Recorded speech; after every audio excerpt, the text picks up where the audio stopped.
no programa A Voz da Cidade RP.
Você está conectado no programa A Voz da Cidade RP.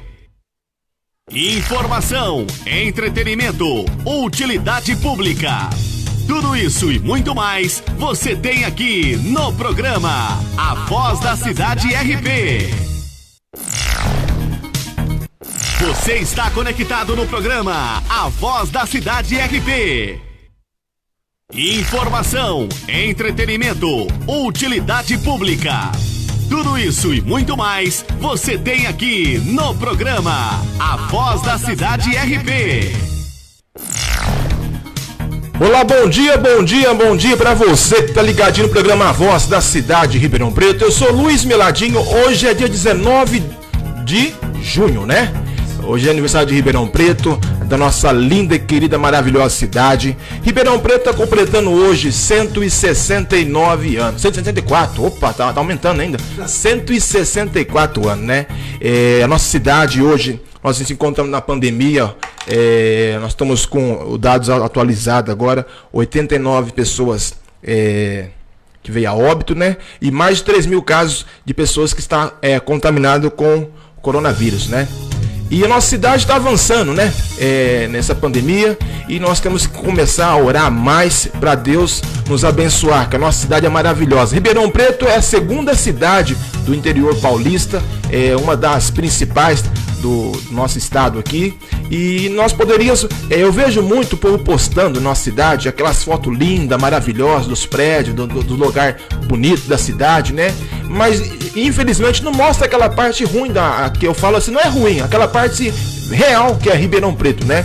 tem as periferias, as comunidades, a cidade é de buraco. Então Ribeirão Preto hoje se encontra mal administrada. É uma cidade abençoada por Deus, mas o gestor não tem respeitado os deveres e não tem como é que eu posso dizer? Não tem comprometimento com o povo, né? Então hoje nós estamos aí poderia ter uma festa hoje, mas não pode por causa da pandemia, né? Então Ribeirão Preto é uma cidade acolhedora. Ribeirão Preto é uma cidade que recebe pessoas de vários estados, até do exterior Ribeirão Preto recebe, né? Então a nossa cidade é uma cidade hoje que está mal governada, né? E eu quero deixar aqui meu abraço para todos vocês que moram em Ribeirão Preto. Eu sou Ribeirão Preto da Gema, nasci aqui, sou criado aqui em Ribeirão Preto e vou criar minha família aqui em Ribeirão Preto também, né? Eu quero mandar um abraço para todos vocês que estão nos ouvindo aí, os ouvintes aí pelo programa da Voz da Cidade. Quem não conhece, sou Luiz Meladinho. Hoje é sexta-feira, feriado, aniversário da nossa linda, querida, maravilhosa cidade, né? Eu quero deixar aqui um abraço para os porteiros que tá aí nos ouvindo aí, para você que tá passando na região de Ribeirão Preto, parou para tomar aquele cafezinho já, tocou o WhatsApp já, tocou o sininho que nós estamos ao vivo aqui no programa Voz da Cidade. E eu quero dizer para você que a nossa cidade, ela é uma cidade abençoada. Ribeirão Preto está passando um momento agora difícil na pandemia, mas daqui a pouco passa. Nós somos Ribeirão Pretano e Ribeirão Pretano não foge, né, da luta, né? Todo Ribeirão Pretano sabe que a cidade é maravilhosa e nada como é melhor começar o programa no nosso hino maravilhoso que é da nossa cidade de Ribeirão Preto.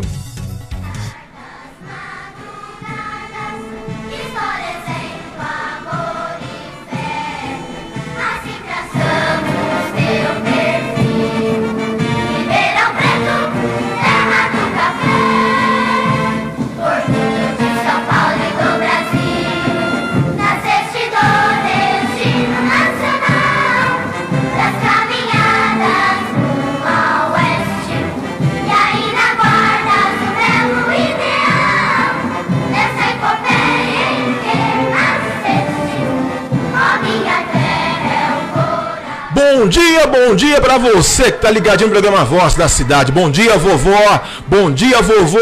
Bom dia, nenê. Bom dia pra você que tá ligadinho, conectado no programa Voz da Cidade. E hoje está aqui em nosso estúdio pra falar sobre o racismo, sobre a nossa cidade. Nada como melhor, o professor Donizete. Bom dia, professor. Bom dia, Luiz. Bom dia a toda Ribeirão Preto. Professor, é um prazer receber o senhor no nosso programa. Hoje é um momento especial para o Ribeirão Pretano, é aniversário da cidade. E eu pensei, eu falei, gente, o programa é um programa especial e nós precisamos de pessoas que conhecem bem a cidade. O senhor é formado em História, não é isso? Isso. Então, nós estamos com uma pessoa certa aqui, é uma pessoa que conhece Ribeirão, conhece a origem da nossa cidade. Professor, bom dia, muito obrigado por você ter aceitado o nosso convite. Ribeirão Preto é uma cidade muito importante no interior paulista, né? Ribeirão Preto é uma cidade muito importante não só no interior paulista, mas também a nível de Brasil. É preciso ressaltar para vocês que Ribeirão Preto é mais importante que boa parte das capitais desse país. O nosso PIB per capita é maior do que 15 capitais. Então, muitas vezes vocês escutam aí pessoas dizendo, né, que falta dinheiro, falta isso, falta aquilo. E eu sempre brinco dizendo para os meus alunos o seguinte, né, para os meus amigos, para quem eu conheço: se faltar dinheiro em Ribeirão Preto, o resto do país, então, está perdido. E, professor, a nossa cidade hoje, ela se encontra mal administrada, né? E nós podemos andar pela cidade de Ribeirão Preto, você vai encontrar vários lugares cheios de buraco, uma cidade mal administrada, sem parte da parte de zeladoria. E você vê que Ribeirão Preto, ela acolhe várias pessoas, né? Quanto do nosso estado, dos outros estados, da cidade da região aqui, até fora do país, né? Ribeirão Preto é uma cidade de referência, por causa nós temos aqui o HC, a USP, né? Na parte de pesquisa. Então, Ribeirão Preto, ela recebe várias pessoas, né? E Ribeirão Preto é uma cidade linda, mas hoje, se você andar por Ribeirão Preto, nós ficamos tristes, nós Ribeirão Pretano, pela situação que se encontra a cidade, né? Na verdade, Luiz, o que nós temos que pensar é que Ribeirão Preto, assim como outras grandes cidades do Brasil, é uma cidade complexa, né? Ao mesmo tempo que nós temos toda essa riqueza que eu falei, toda essa potência de arrecadação de impostos, né? Porque Ribeirão Preto é uma metrópole regional, nós praticamente galvanizamos todos os investimentos da região de Ribeirão Preto para a cidade de Ribeirão Preto, tanto que as nossas faculdades, os nossos shoppings, né? Tudo aqui é frequentado não só pelos ribeirão-pretanos, mas também por todas as cidades da nossa região. Por isso que eu falei que dificilmente, né, se observarmos a arrecadação em termos de impostos em Ribeirão Preto, praticamente nos últimos 10 anos ela nunca decresceu. Aliás, sempre cresceu um pouco. E se a economia do país como um todo estivesse mais forte, possivelmente, né, nós passaríamos por essa pandemia do coronavírus com muito mais tranquilidade. Então, o que a gente tem que observar são as escolhas que os nossos governantes fazem. Porque muitas vezes você governa a cidade para todos e muitas vezes você governa a cidade para apenas aquele extrato mais rico da sociedade, aquele extrato, né, que é formado pelas classes médias e pelas classes altas. Então, a gente fica se perguntando, né, enquanto as periferias de Ribeirão Preto estão abandonadas, enquanto a cidade locomotiva, por exemplo, ali perto da nossa estação ferroviária, vive se afundando em alagamentos, por que você faz tanto pontilhão em Ribeirão Preto, né? Eu fico pensando, por que pontilhão na Avenida Brasil? A Avenida Brasil está ali desde quando eu era criança e vinha de São Joaquim da Barra fazer compra de madeira para o meu pai, que tinha uma marcenaria, aqui em Ribeirão Preto. Gostaria de saber qual foi o levantamento de acidente, por exemplo, naquela rotatória que justifica você construir um pontilhão, enquanto pessoas na época das chuvas são inundadas todos os anos, todos os momentos, tal, e a cidade inteira socorrendo, tal, quem se sensibiliza com isso, né, socorrendo as pessoas, e o poder público sempre omisso. Então, governar é uma questão de fazer escolhas, né? E parece que as escolhas dos prefeitos de Ribeirão Preto são sempre em deixar a população mais pobre da cidade, a população periférica, a ver navios, literalmente. Professor, nós estamos aí em plena pandemia, né? Se você for acompanhar a nossa cidade, saiu aquela distribuição de cesta que o prefeito agora veio à tona agora, o secretário da parte social, o Guido, ele foi na Câmara, foi interrogado na Câmara Municipal, ele prestou ali um esclarecimento na Câmara Municipal para os vereadores, e ele falou que a prefeitura não comprou nenhuma cesta básica para ajudar a população. Tudo que o prefeito colocou aí, que ele foi, tudo doação. E uma cidade com uma renda per capita hoje, como Ribeirão Preto, tem dinheiro, né, para atender as pessoas carentes que estão precisando hoje, né? E hoje várias pessoas, nós continuamos agora na parada agora por conta do decreto, né? Então várias pessoas estão precisando de atenção na parte de alimentação. E a prefeitura vai fazer o quê? Vai fazer uma licitação para contratar as ambulâncias para fazer aquele contrato que ele fez ali. Ele fez o quê? Dispensou a licitação. E agora, para contratar a cesta básica para comprar, ele faz a licitação. E você acha que isso não fica meio ruim para uma cidade? Um prefeito uma cidade como essa tem um orçamento bom, parado como está parado. Eu não vi o prefeito fazendo nenhuma ação para ajudar, nem com máscara gratuita para distribuir na comunidade, nem com cesta básica. Então, vai contrapartida naquilo que o prefeito colocou, que é atender a população. Não está errado isso, professor? Luiz, o que eu sempre digo, né, é a forma como as pessoas encaram a administração pública, a forma como as pessoas que governam a cidade encaram aquilo que tem que ser ou não feito para a população da cidade. Voltando ao caso das ambulâncias, por exemplo, que já foi pisado e repisado nas rádios de Ribeirão Preto, nos meios de comunicação. O que aconteceu? A partir da denúncia feita pelo sindicato e pela Câmara dos Vereadores, nós tivemos o seguinte, né?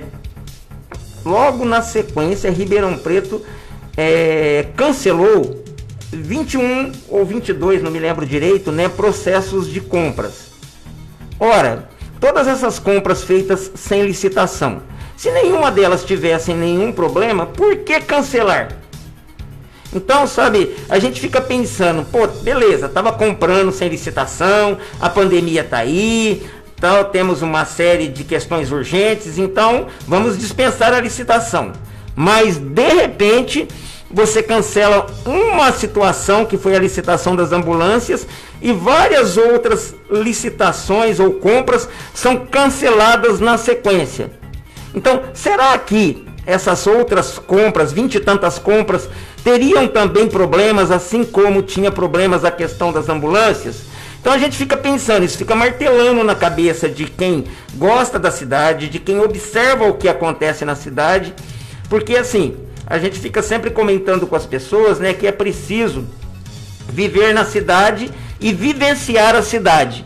Então o cidadão, ele não pode agir feito um zumbi, né? Levanta cedo, se arruma, vai para o trabalho, volta do trabalho e não observa o que está acontecendo no seu entorno, o que está acontecendo no restante da cidade, como os políticos estão agindo, porque assim, muitas pessoas falam assim, eu não gosto de política, mas a política comanda as nossas vidas. E a vida daquele cidadão que levanta cedo e muitas vezes não encontra o ônibus, por exemplo, aqui no Ribeirão Verde, né, é comandada pela política, porque as empresas de ônibus são permissionárias, autorizadas pelo poder público. Então, se vai ter mais ou menos ônibus para você ir ao centro e voltar do centro, é uma decisão pública, portanto, uma decisão política. Então, política não é uma questão de gostar ou desgostar. Política é uma necessidade em nossas vidas. E acompanhando também, professor, se você for olhar, eu quero mandar um abraço a todos os ouvintes que nos ouvindo pelo programa Voz da Cidade de Ribeirão Preto. Hoje é aniversário de Ribeirão Preto e eu quero deixar aqui o meu abraço lá pro Beto da ADCEL. A ADCEL é a casa do celular lá no Ipiranga, né? Você pode tá travando o teu celular, porque nessa pandemia agora tudo é através da rede social, né? Você está tratando seu comércio, você está precisando conversar com seu amigo, tudo na rede social. E se o celular começa a travar, cai no chão que trincou a tela, tem a casa do celular lá no Ipiranga, Rua General Câmara 1384, ADCEL. E nós estamos com uns brindes aqui, tem um perfume aqui, tem um massageador de rosto, tem algumas coisas, alguns brindes que vamos sortear no programa aqui. Então, começa a compartilhar nossa live e começa a compartilhar, curtir a nossa live. Vamos sortear alguns brindes aqui. Professor, se você for andar pela cidade hoje em Ribeirão Preto, você não consegue definir o que é Ribeirão. Até a Zona Sul tá mal cuidado se você for andar em torno de Ribeirão Preto todo. Antigamente dizia assim, né? O prefeito só olha pra Zona Sul. Até o tempo agora, estamos só cortar um mato agora, né? Tá um matagal que Deus o livre, né? Então, é uma cidade em geral. Então ele abandonou a cidade por completo, a cidade. Esse dia eu tava andando lá perto da rua do professor ali, lá no Irajá, uma valeta grande, vazando água limpa. Então, a cidade inteira cheia de buraco, está mal cuidada, mal administrada. Então, a cidade em si está abandonada. E nós precisamos de uma pessoa que lhe respeita a população. Porque quando a pessoa vai votar, é muito lindo na cidade, o povo mostra a parte linda da cidade, mas não mostra hoje, nós estamos numa pandemia, e várias pessoas passando necessidade. Então, quando se fala assim em gestão, é aquela pessoa que olha para o próximo. E a cidade está abandonada. E agora o secretário da Assistência Social fala que o prefeito não comprou nenhuma cesta, está em licitação e não tem previsão quando sai. Então, quem está hoje precisando de alimentação é para hoje, não é para ontem. Não poderia dispensar a licitação, já contratar essa cesta básica para atender a população? Ou poderia fazer, professor? Eu faço parte da ONG, Amigos do Ribeirão Verde, lá no complexo. Fez uma parceria com o SESI. O SESI todo dia distribui, professor, Marmitex. O SESI. O mês passado, a ONG distribuiu só no Ribeirão Verde, no complexo, 5.250 Marmitex. Esse mês agora vai para 3.000 e pouquinho, que diminuiu a quantidade, né? Por que a prefeitura, um monte de escola parada aí, professor? Um monte de escola parada. Não poderia pegar uma escola de cada bairro e, em vez de dar cesta básica, dar alimento? Porque muitas pessoas vão pegar uma cesta básica, mas não tem um gás para cozinhar. Poderia ajudar, porque a nossa cidade é uma cidade boa, é uma cidade que tem dinheiro, porque fala assim, não tem, mas tem dinheiro, e o secretário fala que precisa de licitação, precisa ter dinheiro, aí ele fala que não tem dinheiro, é brincadeira, Então, Luiz, voltando ao que eu disse anteriormente, né, temos que tocar novamente na questão do que é ou não prioritário para a administração pública da cidade. Porque, veja bem, na sua fala, Luiz, a gente tem dois problemas. O primeiro problema, né, que eu vejo é o seguinte: você está dando o exemplo do trabalho da ONG que você participa. O prefeito de Ribeirão Preto atual, por exemplo, que dia você ouviu, né, numa discussão pública, ouvindo as pessoas? O que as pessoas pensam, o que elas acham? É interessante, né? Nós estamos todos passando por uma pandemia, a cidade inteira. E ninguém pergunta pra gente como é que nós achamos que deve se fazer para combater a pandemia. Geralmente quem decide pela gente como é que se combate a pandemia são aquelas pessoas, né, que controlam a política, controlam a administração pública e que têm mais recursos e geralmente passam melhor por todas as crises que já aconteceram nesse país. Então, esse é um dado. Então, primeiro, não se escuta o que as outras pessoas têm para dizer. E, em segundo lugar, você dispensa licitação, dispensa qualquer processo para contratar ambulância a preços aí não muito camaradas, mas você é incapaz de comprar uma quantidade de cestas básicas para fornecer para a população mais pobre. Então, assim, essa mais uma vez a questão das prioridades. Fornecer cestas básicas para quem está passando por grande dificuldade, aliás, para quem passa dificuldade o ano inteiro, não é prioridade. Sabe por que não é prioridade, Luiz? Mas não é prioridade desde sempre. Pega todos os orçamentos feitos por esta administração e veja quanto do dinheiro dessa cidade foi destinado para a pasta da assistência social. Eu tenho certeza que o senhor Guido lá da SEMAS, né, não compra cesta básica, não é porque ele não quer comprar cesta básica. Ele não compra cesta básica porque não tem orçamento disponível para se comprar cestas básicas na quantidade necessária para enfrentar a pandemia. Se a preocupação do prefeito, da administração da cidade, fosse com as pessoas mais pobres, no primeiro dia em que se falou em pandemia, ele chamaria o secretário da assistência e falaria assim, ó, da verba que eu posso remanejar, eu vou remanejar X valor para você investir em cestas básicas. E as cestas básicas estariam sendo distribuídas na quantidade e na proporção necessária. Antes dessa história de compras de cestas básicas chegar à Câmara Municipal, Luiz, eu já havia escrito isso, né, várias vezes no meu Facebook, colocado a fotinha lá do kit e tal, e explicado o seguinte, né, que Ribeirão Preto estava vivendo de doação de cestas básicas, que era vergonhoso que a prefeitura não tivesse comprado nenhuma cesta básica para distribuir às pessoas mais pobres, àquelas pessoas que mais necessitam. E que quem estava fazendo frente à situação das dificuldades da pandemia era o governo do estado, que mandou uma certa quantidade de cestas, as famílias de empresários que fizeram várias doações e as pessoas mais pobres dos bairros que estavam se mobilizando por conta própria para poder socorrer os seus vizinhos. E é isso que a gente observa na cidade, é uma questão de olhar para a cidade e de ver o que está acontecendo. Só não enxerga, né, aquele que não quer ver. E eu acompanho também, professor, quem tem feito o trabalho que o prefeito tinha que fazer são as ONG, as associações do terceiro setor que se mobiliza para ajudar. E o prefeito bonitão pouco está se lixando. Então nós temos que ter um prefeito que ele olhe para a população mais carente, porque quem elege o prefeito, eu nunca vi o prefeito nunca vi o prefeito na comunidade. Se alguém tiver alguma foto, posta aí no programa aí, porque é uma coisa inédita. E o prefeito que não ouve a população, não adianta. Igual o senhor colocou, foi boa a colocação do senhor, parabéns, professor. Ele não tem diálogo com o prefeito, não tem diálogo. É o que eu falo sempre. Nós temos que pôr na cabeça que o prefeito, ele acha que ele é figura ilustre da cidade. Não, ele é nosso funcionário. Porque você acorda cedo todos os dias para trabalhar, pagar os seus impostos, para ele administrar. Mas ele é nosso funcionário. Ele não é o nosso patrão. É que o povo não entende o papel. O vereador também. Ele tem mais de 700 patrão. Não é isso, professor? É exatamente isso, né? O que é a palavra, né, de quando a pessoa se coloca como um cidadão público? Eu sempre digo isso nas minhas aulas, né? Sei que isso aqui não é uma escola, é um programa, mas é preciso lembrar que na Grécia Antiga havia o quê?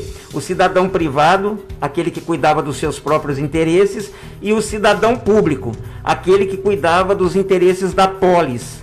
Então, quem se coloca como cidadão público, caso dos vereadores, caso do prefeito, caso dos deputados, dos senadores, ele tem que cuidar o quê? Ele tem que cuidar prioritariamente dos interesses da cidade. Cuidar dos interesses da cidade é cuidar dos interesses de quem? Dos cidadãos.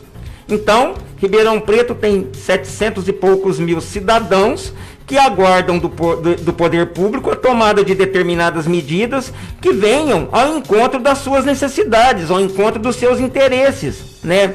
Nós estávamos falando de Ribeirão Preto, né, Luiz? Das coisas bonitas da cidade, você citou Zona Sul aí, mas a gente tem que lembrar que aqui em Ribeirão Preto, a última vez que eu vi uma estatística da prefeitura, né, porque a prefeitura de Ribeirão Preto também ela é ruim de estatísticas, o que é um erro, porque a gente para governar precisa estar calcado em dados da realidade para saber onde a gente intervém.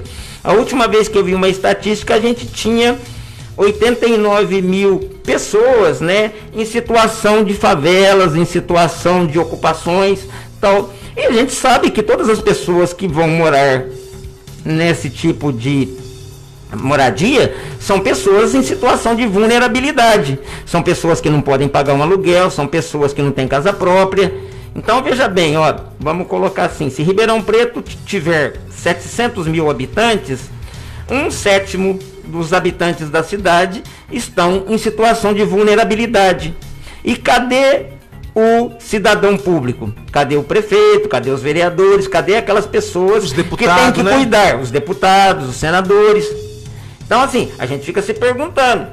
Agora, por exemplo, né, as sessões estão sendo o quê? Online e tal. Então, quer dizer, por isso que eu digo para vocês que os estratos melhores têm condições de passar melhor pela pandemia, né?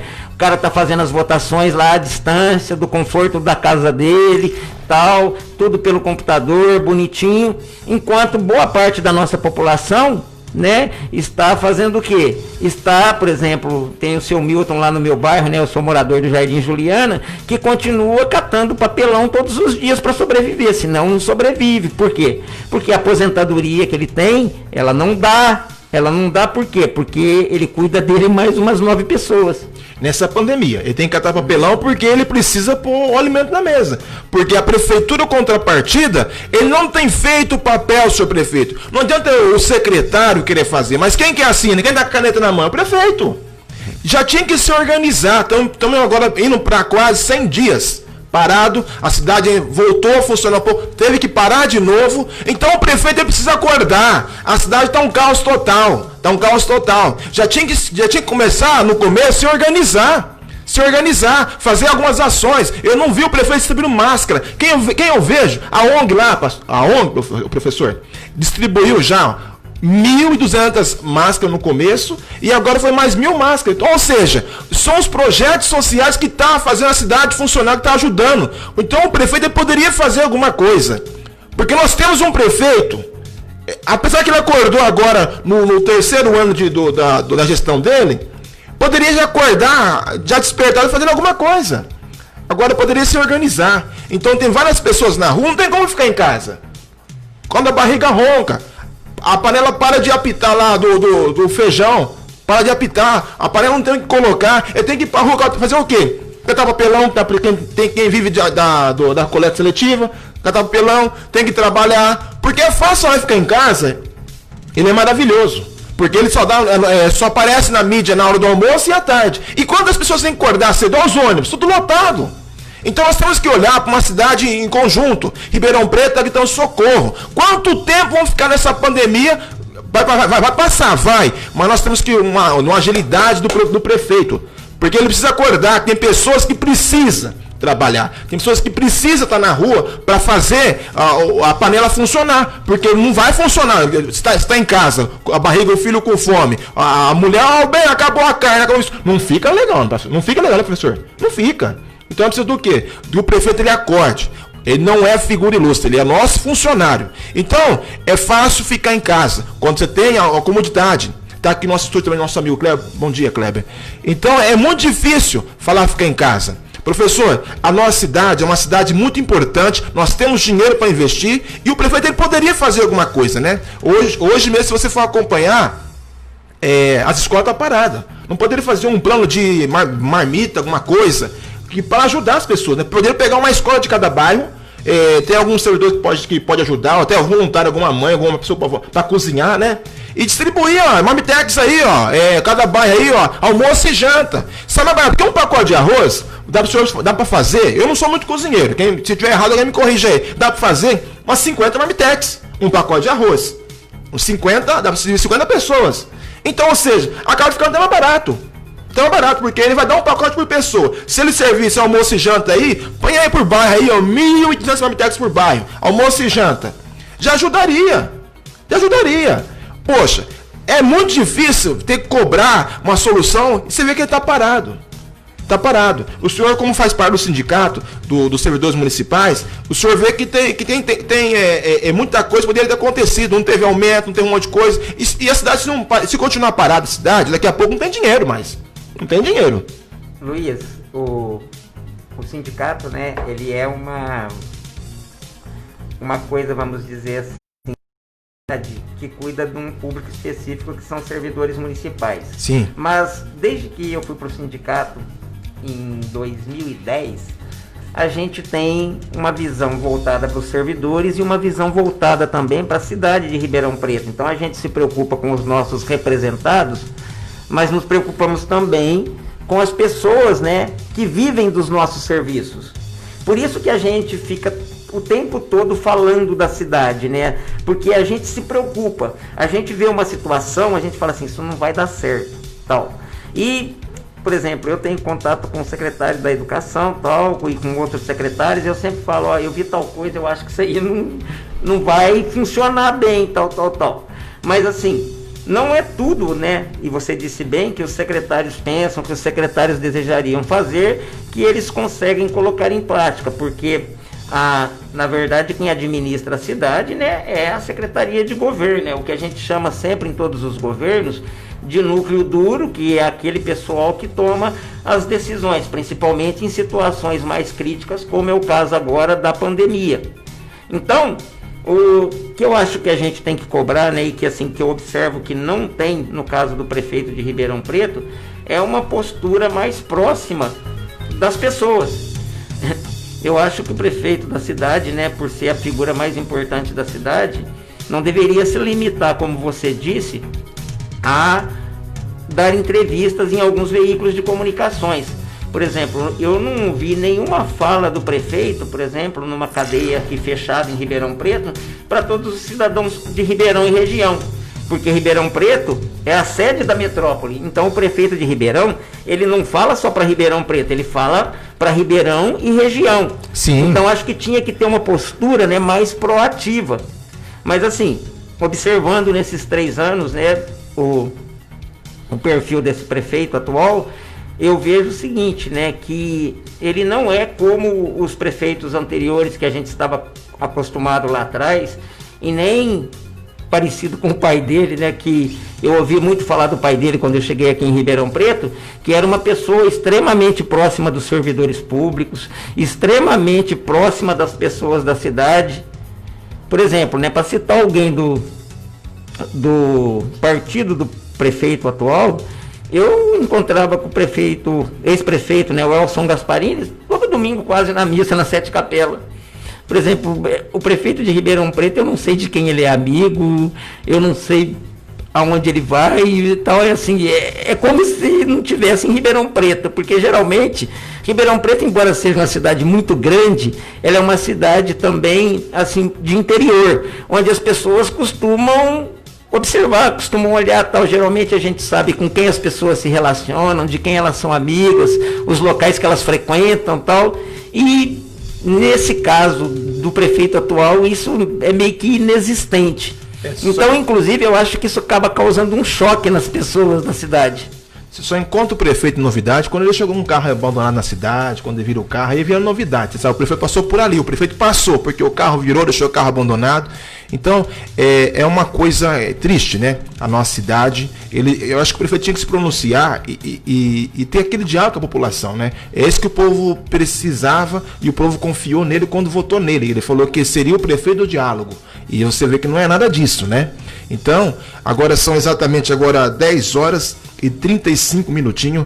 E eu quero deixar aqui meu abraço lá pro Beto da Adecel. E vamos falar daqui a pouco com o Beto. Tem uns brindes para sortear aqui, ó. Ele deixou aqui, olha, esse cubo aqui, ó, é importado, é original. Vamos sortear daqui a pouco. Só compartilhar nossa live aqui, ó. Tem um carregador de celular aqui. Vamos daqui a pouco sortear para vocês aqui, né? Eu quero mandar um abraço aqui, ó, para o nosso amigo que está aqui nos acompanhando pelas redes sociais. Ó. Um abraço lá pro Átila, para Marlene e para o nosso amigo Sidney. Um abraço para você que está acompanhando nossa live. Professor, e nós vamos falar sobre a nossa cidade. Nossa cidade é uma cidade abençoada, maravilhosa. Estamos nessa pandemia, daqui a pouco já passa essa pandemia. Ribeirão Preto volta aos trilhos de novo, né? E vamos crescer. Ribeirão Preto, eu acho que depois dessa pandemia vai surgir várias pessoas com ideia fantástica. Vamos nos levantar, vamos nos reerguer de novo, porque nós somos Ribeirão Pretano, né? O nosso Brasil, a Kleber, é aqui em Ribeirão Preto. Nós temos que trabalhar aqui em Ribeirão, porque o nosso Brasil é aqui. É aqui que nós vamos criar nossos filhos, vamos trabalhar, crescer, e nós temos que entender que o caminho é esse. E a história de Ribeirão Preto é bonita, né, professor? A história de Ribeirão Preto é uma história bonita, né? Marcada por trabalho, marcada por luta e marcada por todas as características, né, Luiz, que, vamos dizer assim, marcam a história do nosso Brasil. Todos nós sabemos que o Brasil foi um país colonizado durante vários séculos por Portugal.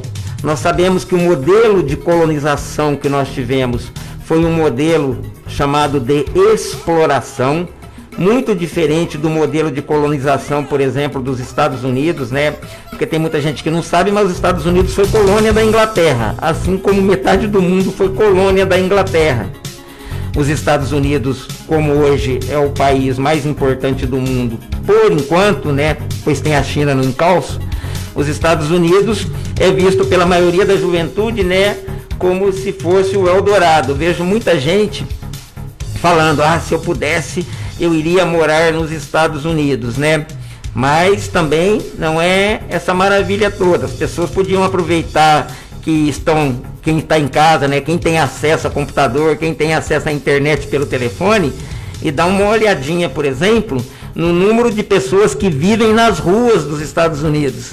Porque tem-se a impressão, né, que é um Eldorado, que todo mundo vive maravilhosamente bem, que tudo é maravilhoso, que todo mundo está empregado, tal, e que todo mundo é feliz, o que não condiz com a realidade.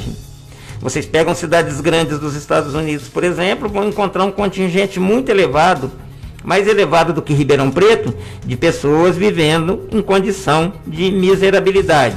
Então a gente tem que ter todo um olhar, né, específico, a gente tem que ler, tem que ver, tem que estudar, para a gente compreender melhor como as coisas se processam nesse mundo em que vivemos.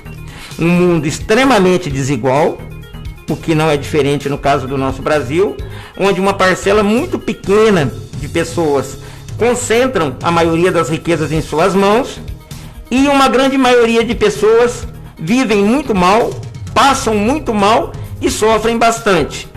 Então, como eu estava dizendo, né, assim como aconteceu com o Brasil, Ribeirão Preto foi fruto de todo um processo histórico. Esse processo histórico nosso, marcado pela colonização de exploração, marcado pela monocultura. Monocultura é o cultivo de um só produto.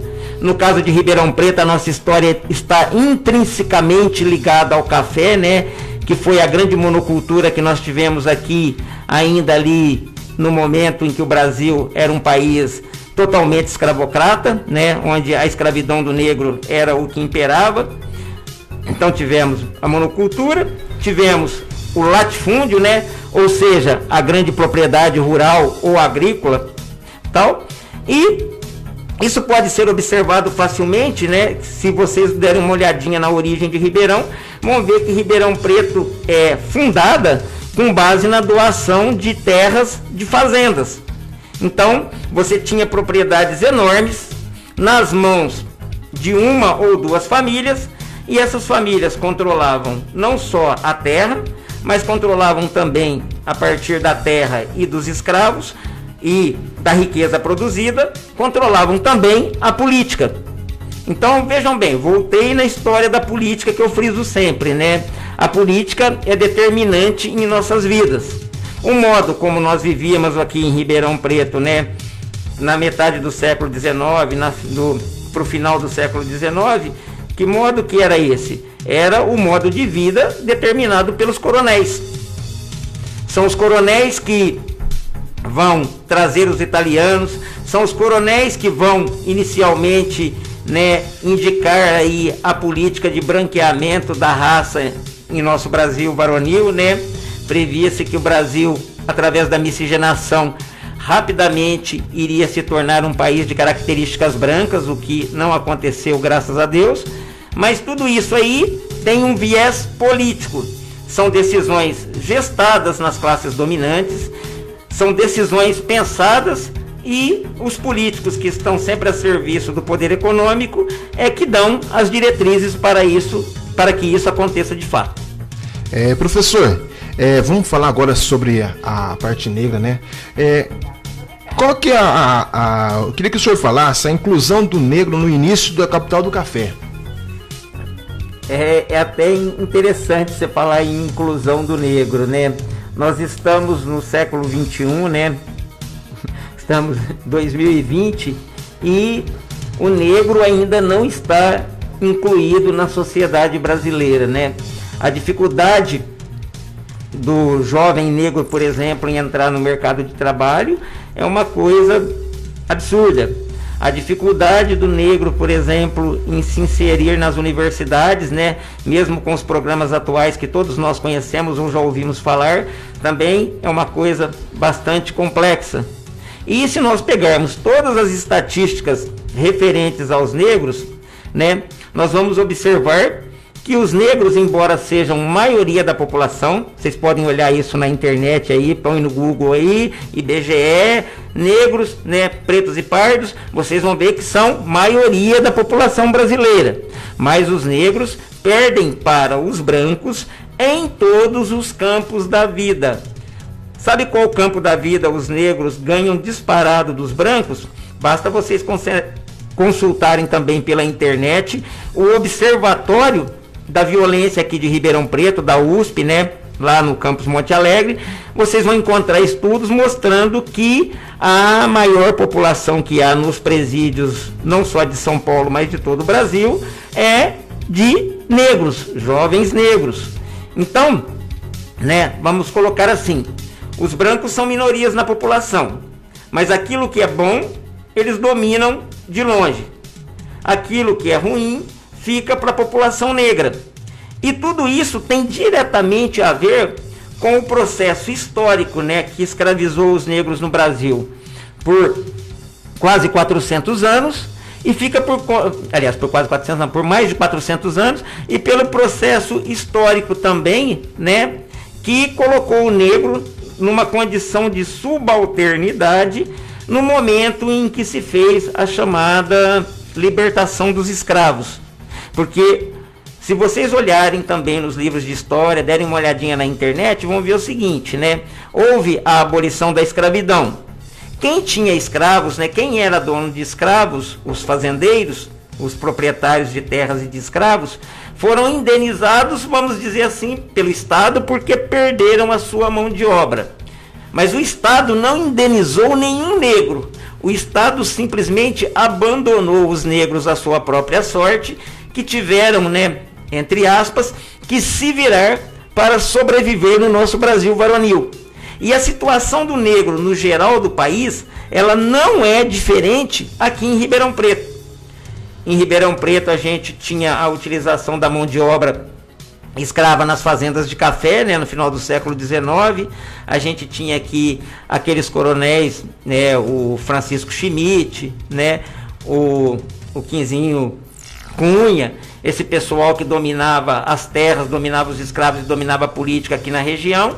e esse pessoal determinava o que acontecia sobre tudo e sobre todos. Então, era uma coisa assim, parece cruel dizer um negócio desse aqui ao vivo, mas era dessa forma que acontecia. Os senhores de terras e de escravos dispunham das pessoas como se elas fossem mercadorias, pois elas eram vendidas nos mercados e eram compradas. E quando aconteceu a abolição da escravidão, essas pessoas foram abandonadas à sua própria sorte. Por isso, a grande dificuldade do negro de se colocar no contexto da sociedade brasileira. Aí a gente vem com uma política de branqueamento da população brasileira. Essa política perdura até hoje, né, na história do Brasil, foi perdurando tal, e isso tornou mais difícil ainda até para que as pessoas negras se reconhecessem enquanto tal, porque o que tem? Você tem um processo de descaracterização das pessoas enquanto pessoas como política de Estado, e isso é colocado o tempo todo. Então, à medida que você vai colocando isso para as pessoas, né, as pessoas se sentem feias, as pessoas não estão felizes consigo mesmo, e não estando felizes consigo mesmo, as pessoas não conseguem utilizar todo o seu potencial. Então, hoje nós temos que louvar o papel do movimento negro, né, o papel daqueles que compreendem a real situação da história do Brasil e que tentam valorizar os negros brasileiros, que tentam conversar com a nossa juventude, né, que tentam mostrar que é possível novos caminhos, e isso não é muito fácil de acontecer, embora a gente tenha toda essa movimentação, porque eu assisti pelo menos umas 8 lives relativas à questão do negro nessa pandemia, né, participando, ouvindo professores, ouvindo pesquisadores, ouvindo pessoas de diferentes matizes, e existe uma dificuldade muito grande na superação dessa questão racial no Brasil. O caminho apontado por todos, obviamente, é o caminho da educação. Quanto mais a gente conseguir inserir o negro no contexto educacional, quanto mais essa educação formal for absorvida pela população negra, os negros conseguirão alçar mais e melhores postos de trabalho e a gente caminhará para uma situação de possível igualdade, que não está no horizonte próximo. Professor, eu queria até convidar o Kleber para compor a mesa com nós aqui, o Kleber. Hoje, se nós formos olhar hoje, o negro, ele, assim, todos nós que somos moreno, da cor negra, todos nós sofremos um dia ou até hoje preconceito, né? Porque isso é uma coisa que nós estamos, já passou. Eu sempre falei para uma moça esse tempo atrás, né? A moça, eu não sou racista, esse negócio todo, foi legal. Eu falei, todos nós só muda a cor da pele, mas por dentro, o coração, o sangue, é tudo a mesma cor. O mesmo lugar que nós morreu, vai ser o destino de todo mundo, né? E é triste, em pleno hoje, o nosso tempo que nós estamos hoje, avançado, existem pessoas ainda que têm um preconceito, né? O senhor, como professor, sofreu já preconceito, já foi discriminado em sala de aula, ou algum trabalho que o senhor já estava fazendo ali? Alguém já fez uma piadinha que deixou meio sem graça, assim? Luiz, eu acho que dificilmente você vai encontrar uma pessoa negra que não tenha sofrido algum tipo de preconceito ou discriminação em função da cor da pele, né? Só para você entender, né? Eu lembro de alguns fatos de quando eu era criança ainda, né? Eu sempre fui uma pessoa que gostou muito de ler, gostei muito de estudar, embora trabalhasse o tempo todo na marcenaria, né? Que é a minha profissão de origem e tal, desde criança. E eu me lembro uma vez na escola, né? Que uma professora me disse: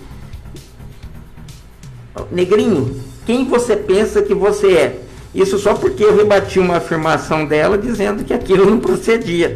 Então, assim, eu acho que a gente que é pessoa humana, né, tem que estar aberto aos questionamentos. Você coloca uma posição, tal, outra pessoa diz que aquilo não é bem daquela forma, tal. Eu acho que o mínimo que você pode fazer é dar o benefício da dúvida. Mas eu não tive o benefício da dúvida. E ela ainda me disse o seguinte: quem é professor aqui sou eu, né?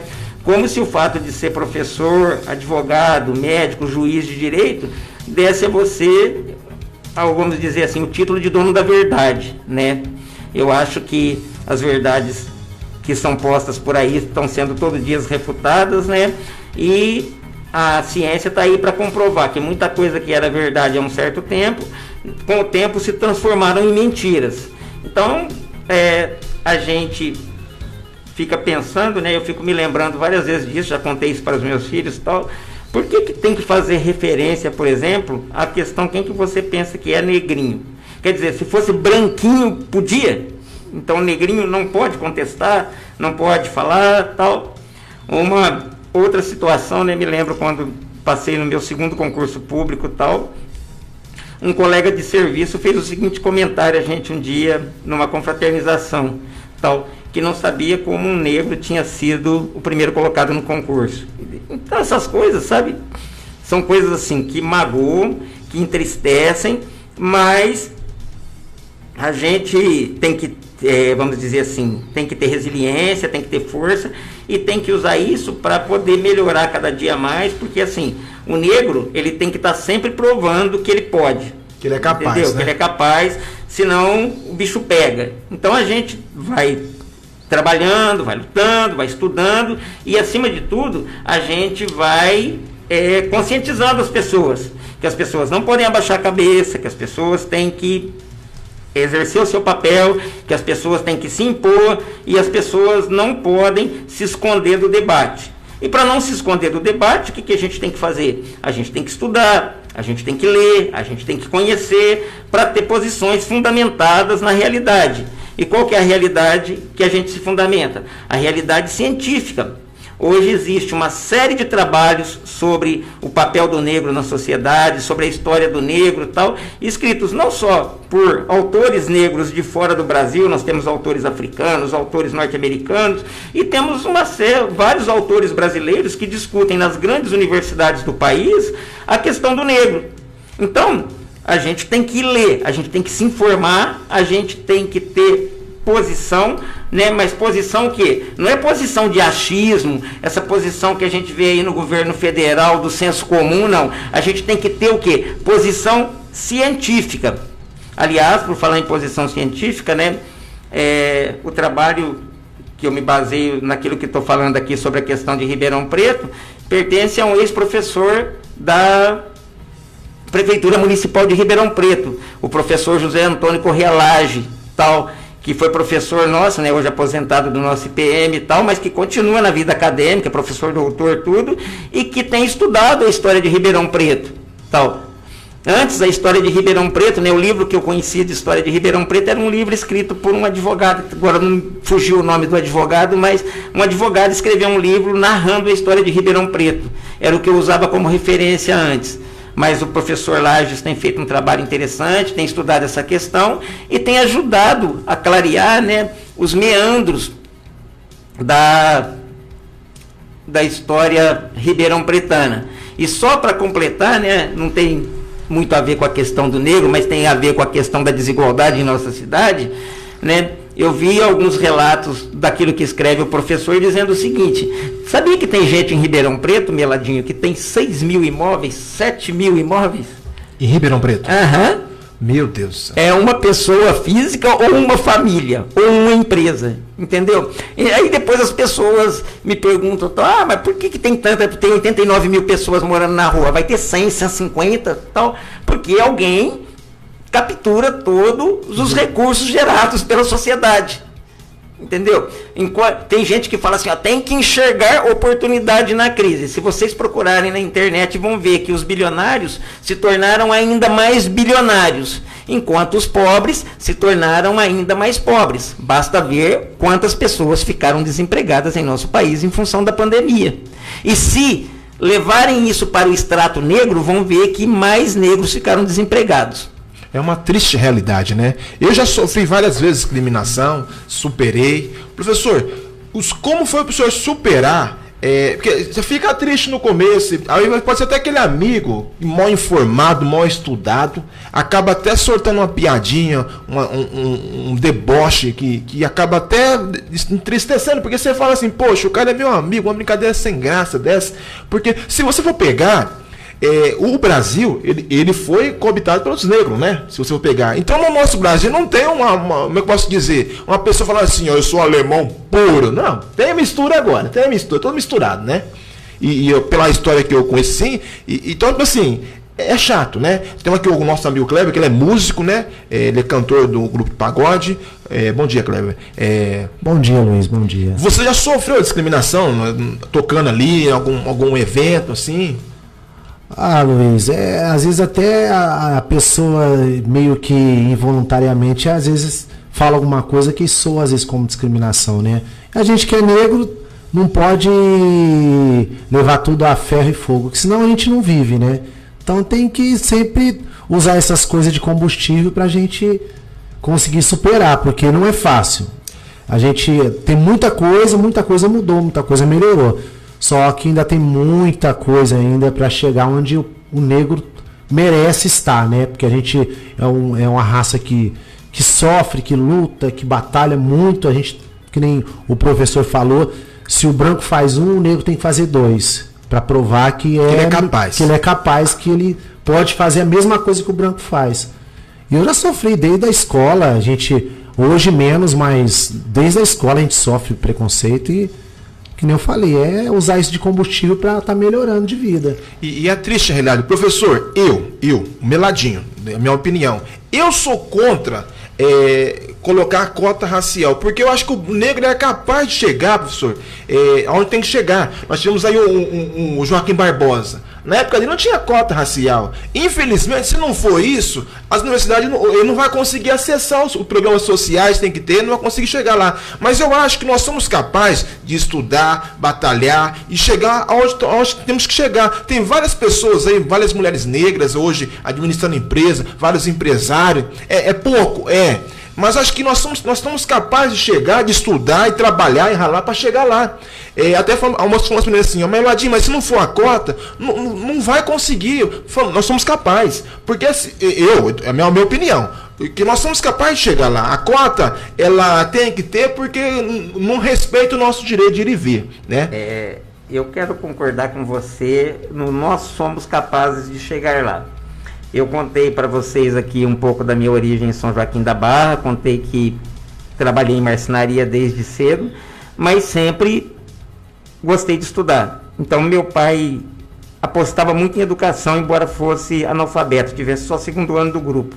Ele dizia que a educação ia mudar nossas vidas e de fato mudou. Eu desde cedo consegui entrar na universidade pública, não tinha cotas, fiz História e Direito na Unesp de Franca, e depois fiz pedagogia na UFSCar. Então, eu não tenho dúvida que o negro é capaz de chegar em algum lugar sozinho. Agora, se a gente levar em conta que os negros são maiorias, né, pretos e pardos, maioria da população brasileira, em torno de 53%, né, e qual será a velocidade que o negro vai demorar para chegar sem políticas afirmativas? Eu não quero entrar aqui nessa discussão da questão das cotas hoje, Meladinho, embora eu tenha lido muita coisa sobre isso, daria para falar muita coisa, porque é um negócio longo, a gente precisaria de mais tempo para debater isso. Mas assim, a gente não tem uma política de cotas para negro no Brasil. O que nós temos é a subcota. Na verdade, nós temos uma lei que diz o seguinte, né, que os alunos oriundos de escolas públicas, então aqueles que cursaram tudo em escolas públicas, observe que é uma política universal, né, cursaram todo o ensino médio no colégio público.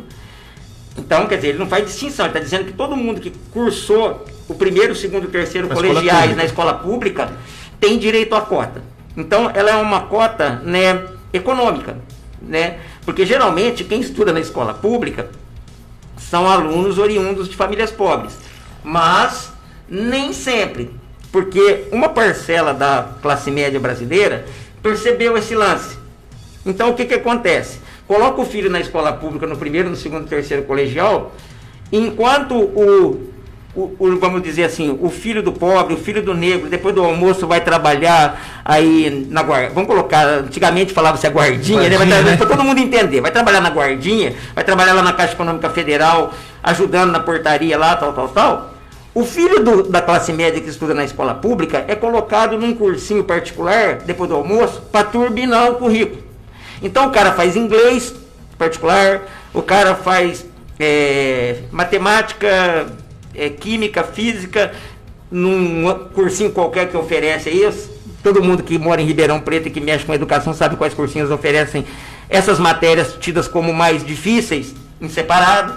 Então, o cara ganha o benefício de fazer parte do sistema de cotas, né, chamadas por muitos de cotas sociais, mas ele tem um perfil que teoricamente não necessitaria dessas cotas.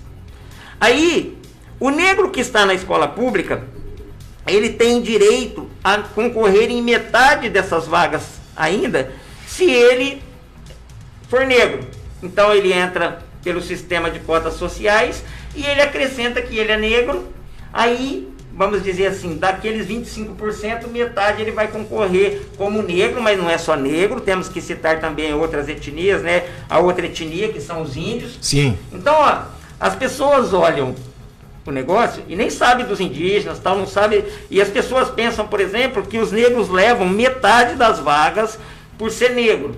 E não é assim que funciona. A gente precisa ler, a gente precisa entender, precisa debater. Então, eu até estou conversando aqui um pouco com o Luiz no seguinte sentido, né, falando disso, porque até entre os negros da academia, os negros da USP, da Universidade Federal do Rio de Janeiro e de outras universidades, existem divergências sobre esse debate de cotas. Por isso que eu disse que eu precisaria de mais tempo para a gente debater isso, né? E talvez com outras pessoas com visões diferentes para melhorar a questão do debate.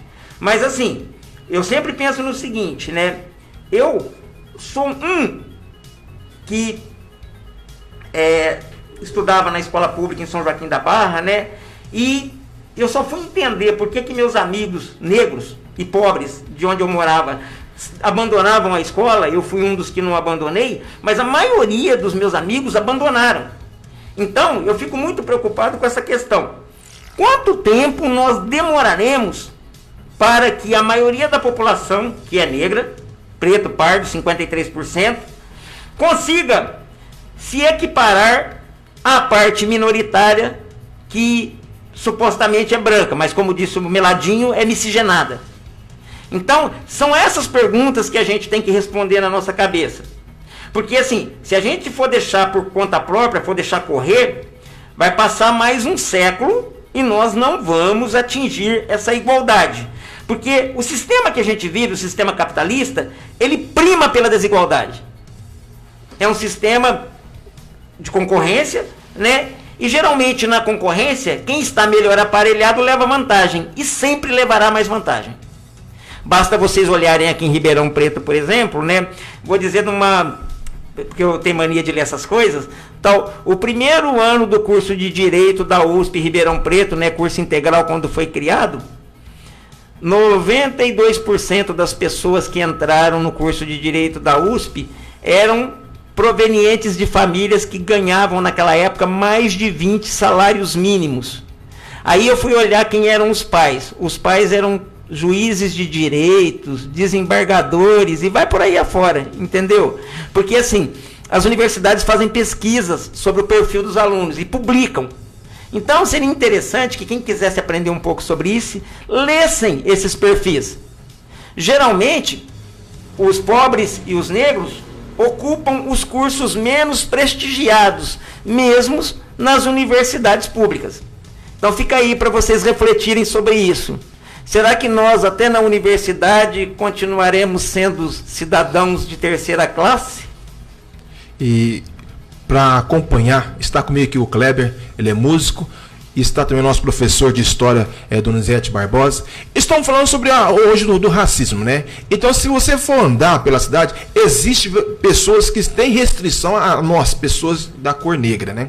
E isso eu acho assim, que é ruim. Já trabalhei em empresas que tinha aquelas pessoas que não gostavam de mim, e sempre tem uma perseguição, professor. É uma perseguição no pé, é aquela pegação no pé. Aí a pessoa, ela não fala claramente que ela não eu sou racista. Ela sempre vai fazer o quê? O trabalho da pessoa quando é racista é a perseguição. Se você faz um negócio bem feito, não ficou bom não.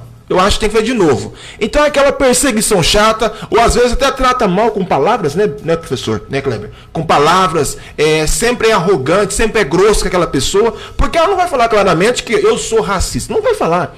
Ela vai fazer o quê? Aquela perseguição, tratar mal, e o que você faz nunca ficou bom, por mais que você faz umas 50 vezes. Você está cansado de fazer perfeitamente. Não ficou bom. Não ficou bom, não gostei. Então tem aquela perseguição, né, professor? Não tem aquela perseguição? Que é chata, até no ambiente de trabalho, ou num show, ou num barzinho. Você está no barzinho sentado. Tem lá as pessoas mais brancas lá, os negros aqui. Tem garçom que você olha assim, o cara vai lá naquela mesa e vem na minha mesa. Então, tipo assim, tem aquela perseguição que você fica assim, pô, é chato. Você precisa chamar o garçom, faz favor. Eu quero isso aqui. Então tem essa perseguição, não tem, professor? Na verdade, né, o negro, por fazer parte da maioria pobre, né, então vamos dizer assim, vamos na questão do restaurante, né, ele é um cara que potencialmente, na cabeça de quem vende, consumiria menos, porque não podemos nos esquecer da relação mercantil que tem... Econômica, né? Econômica, mercantil que tem nessa questão. Então, o cara, na cabeça dele, né, até que inconscientemente, ele dá preferência para quem potencialmente gastaria mais dinheiro. Para quem mostra que tem condições, né? Para quem mostra que tem condições. Então, é uma coisa complexa isso, tal. Várias vezes em restaurantes, né, todo mundo que me conhece, tal, sabe que eu gosto de vez em quando sair para barzinho e tal, eu tive que me levantar e ir até o garçom e perguntar, você vai conseguir me atender hoje ou tá difícil? Porque é como se você não tivesse dinheiro para pagar a conta ou não estivesse ali para consumir. E às vezes esse processo é um processo até que inconsciente, mas em outros casos existe toda uma orientação de quem é dono do negócio. Você atende primeiro fulano, atende primeiro Bertrano, tal. Por exemplo, é comum muitas vezes a gente chegar em barzinhos que tem poucas mesas, por exemplo, e uma parte das melhores mesas estarem reservadas, né? Tal. Aí você fica olhando para aquilo lá, você sentado numa mesa pior e passa meia hora, uma hora, tal. Então, quando acontece isso, né, para não evitar muita confusão, eu já chego no bar e falo, quanto tempo isso vai ficar reservado aí? Então, porque assim, se a questão for, aí parece até arrogância e prepotência, mas assim, se a questão for que o cara pagou 20, 30, 40, 50 para reservar, eu também pago e pronto. Resolve. Senta no melhor lugar e resolve. Porque é difícil essas coisas. Assim, é incrível como tem empresários, né? Porque assim, para o empresário eu acho assim, que o que vale é a lógica mercantil. Então, não faz sentido você ficar reservando uma mesa por X tempo, onde a pessoa poderia estar sentada, poderia estar consumindo ali naquela mesa tal, e mais feliz. E possivelmente você voltaria mais vezes àquele local, porque quando a gente é maltratado num determinado local, a gente tende a não voltar, né? Existe o nosso inconsciente, já faz ali, não, naquele lugar você não volta não, que lá você vai ser maltratado novamente. Então, são coisas assim que a gente fica... né, corroborando o que o Meladinho está falando aqui, muito triste de ver acontecer em pleno século XXI. Não era para ter mais esse tipo de coisa. Mas tem e vai continuar tendo. E assim, N vezes, né, aconteceu coisas dessa forma comigo. Estou falando da minha pessoa, né, posso falar da minha experiência, em locais de comércio e tal. E se você chegar, por exemplo, né, além de ser negro, de bermuda, de chinelo, aí a situação piora sensivelmente. Complicou. Aí a pessoa não vem te atender. Quantas vezes, por exemplo, você chega numa loja, né? Aí eu sempre, quando era novo, gostava de comprar um tênis muito caro. Eu tinha um só, mas eu tinha um muito caro porque eu achava que o custo-benefício era melhor e porque eu queria ter aquele tênis. Aí você chegava lá, tinha tênis de 100, 150, 200.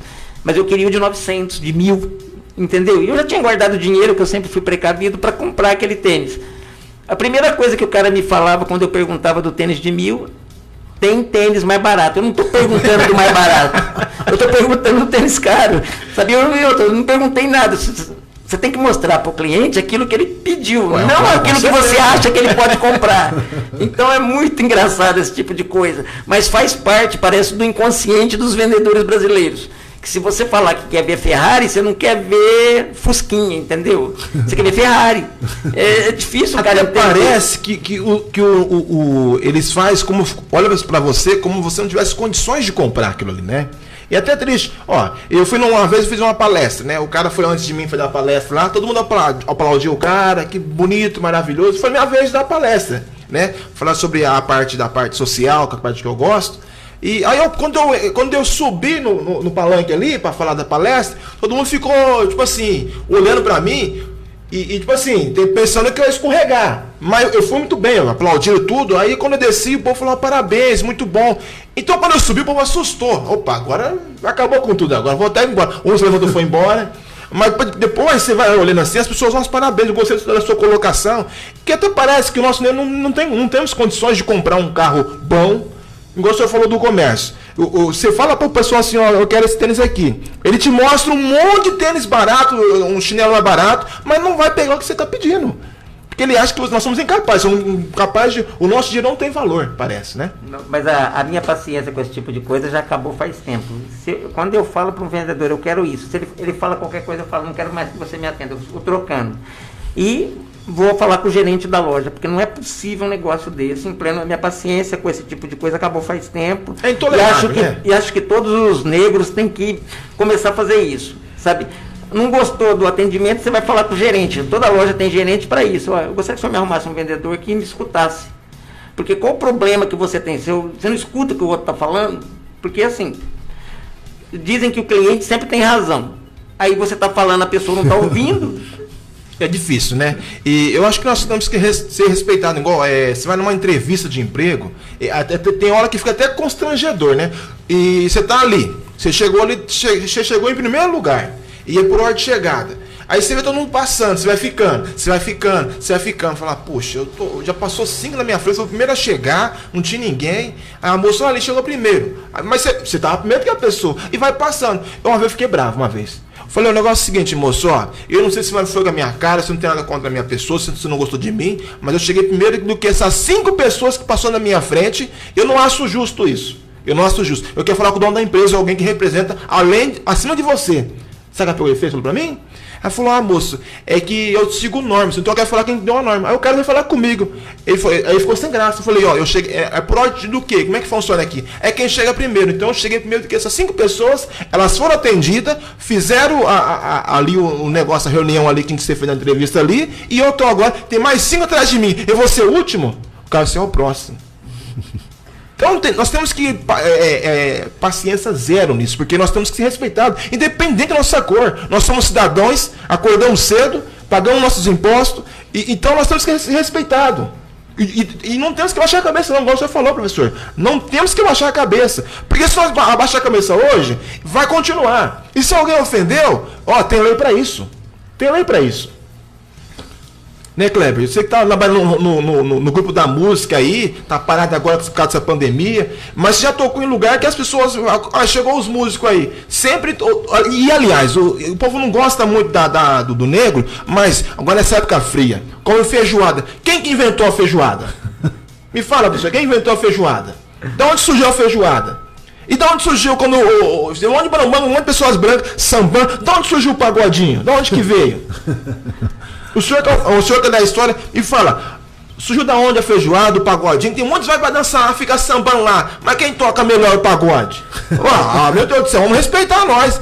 Numa roda de samba, quando tem uma roda de samba lá, você vê os caras tocando aí, mandar um abraço pro nosso amigo Baré também aí, que toca também. Então você vê assim, e invade o nosso espaço e não respeita a gente. Vamos parar por aí, ué. É verdade. Chega no pagode, aquele pagode chega, senta, começa a se divertir ali, mas um dia a dia não respeita nós que somos negros. Então, mas essa questão é um negócio interessante, né? Daria uma outra boa discussão, Luiz, que a questão da apropriação cultural, né? Porque assim, tem muitas coisas que são originárias da nossa cultura, né? E o extrato branco minoritário acaba se apropriando dessas coisas. E muitas vezes, né, o fato do cara se apropriar, dar uma transformadinha ali, né, como se diz, você põe uma coisinha aqui, uma coisinha ali, uma comida, uma coisa outra, dá a impressão que foi ele que inventou aquilo. É verdade. Isso chama apropriação cultural.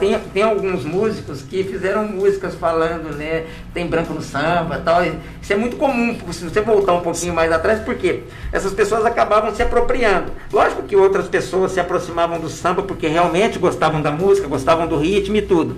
Mas a história da apropriação cultural é um tema interessante para se debater.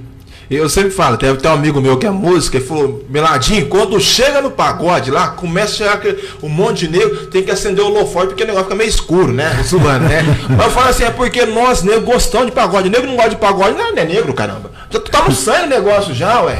E a pessoa não discrimina a gente, não gosta, mas chega lá vou no pagode. Aí no pagode serve, aí o negro pode sentar lá com ele, rir a semana inteira, lasca o pau no negro. Aí no pagode gosta do pagode? Não, é hipocrisia.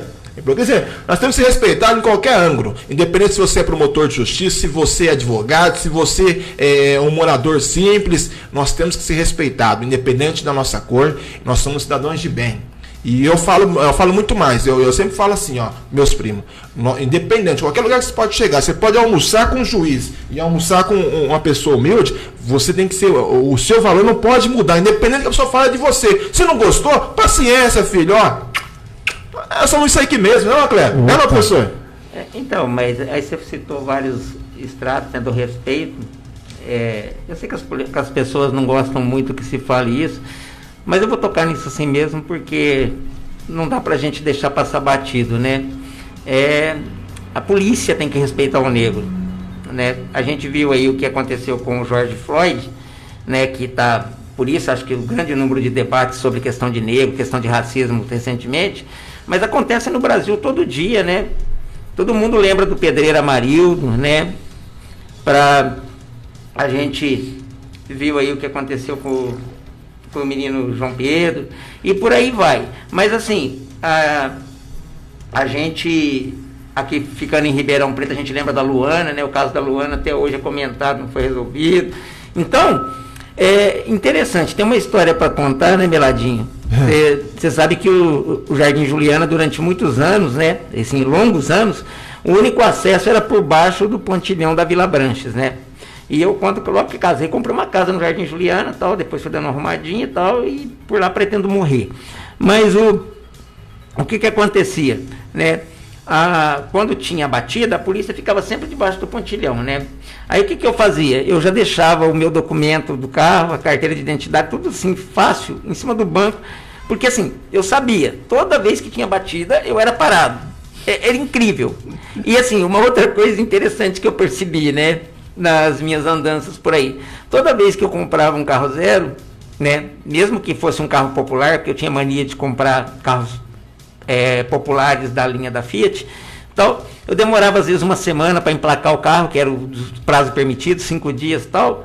Enquanto eu ficava com esse bendito carro sem placa, teve vez que eu fui parado em 5 dias, eu fui parado 3 vezes. Mas é possível. Você não tem eu que tenho carro em Ribeirão Preto, porque assim, você vê tanto carro, tanta gente andando de carro e tal. Eu falo, mas não pode ser. Mas assim, ó, não é japonês não, mas tá na cara que tinha a ver com o fato de ser um negro dirigindo um carro novo. Você não podia ter uma moto boa, um negro, um carro bom, que separado. Por exemplo, teve vez de eu ser abordado por policiais, o cara me perguntar assim, ele não pediu documento, não fez nada, perguntou pra mim se o carro era meu. É brincadeira. Aí me deu uma vontade de dizer assim pra ele, não, eu roubei. Ele ia dar na minha cara, então eu peguei e fiquei quieto, né? Mas é duro esse tipo de coisa, sabe? Você tá em plena 9 de julho, tem 500 mil carros melhor que o seu, mais bonito, mais caro, o cara para justo você fala assim, mas por que tem que ser eu? Aí você começa a olhar para aquele monte de carro, aí você observa que você é o único negro que está andando num carro novo, naquele local ali e tal, e que o resto não é negro, é branco. Aí não tem como você não associar. Entendeu? Aí as pessoas falam, não, isso é coisa da sua cabeça. Não, não é da minha cabeça, não é da cabeça de nenhum de nós. Tal. Eu tenho um sobrinho, né, universitário, filho do meu irmão, que é advogado de São Joaquim da Barra, tal.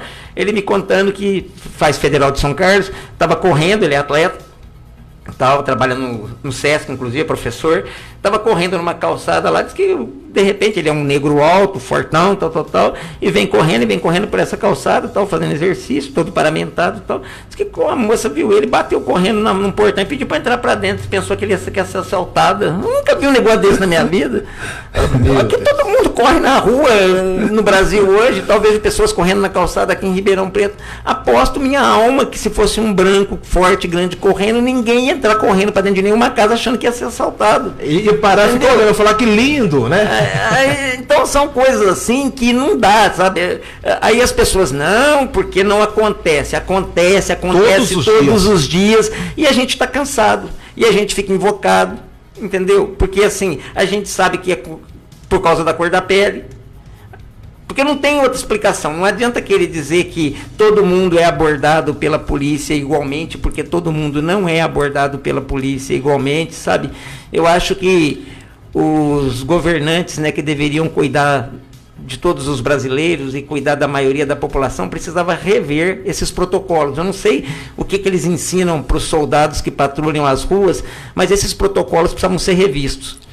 Inclusive, assim, eu tenho muito amigo meu que são da lei também, são policiais. Tem muitas pessoas também negras que são policiais também. Mas tem amigos bons, tem pessoas que eu considero convívio com policiais também. Não são todos também que tem aquela parte de racismo também, né?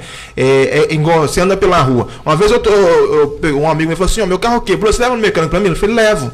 O carro dele era um Pajero. Eu falei: levo, tô levando. Aí parei assim, o mecânico olhou pra minha cara e falou: é seu? Rapaz, um espanto, né? Vem na ponta da língua. Eu falei: não vou ser mal educado. Não vou ser mal... E muitas vezes nós somos igual. Tem lugar que o negro se destaca mais numa empresa, alguma coisa, porque nós somos, tipo assim, todo mundo, aquele que estuda, vai atrás de conhecimento, adquire conhecimento, acaba tendo um pouco de inteligência um pouquinho maior do que o outro, né? É óbvio, se você estuda, você vai saber mais um pouquinho. E tem vários serviços que as pessoas têm inteligência natural. Tem amigos meus que pouco estudaram, Miladinho, mas que são craque num monte de coisa. Olha aí. E nós somos muito melhores do que muitas pessoas brancas, só que eles não aceitam. Aquele cara, foi caso do destino, foi sorte. Foi sorte na vida. Então, o negro, quando atinge uma empresa, a diretora, alguma coisa, gerente, foi sorte. Por que não somos capazes?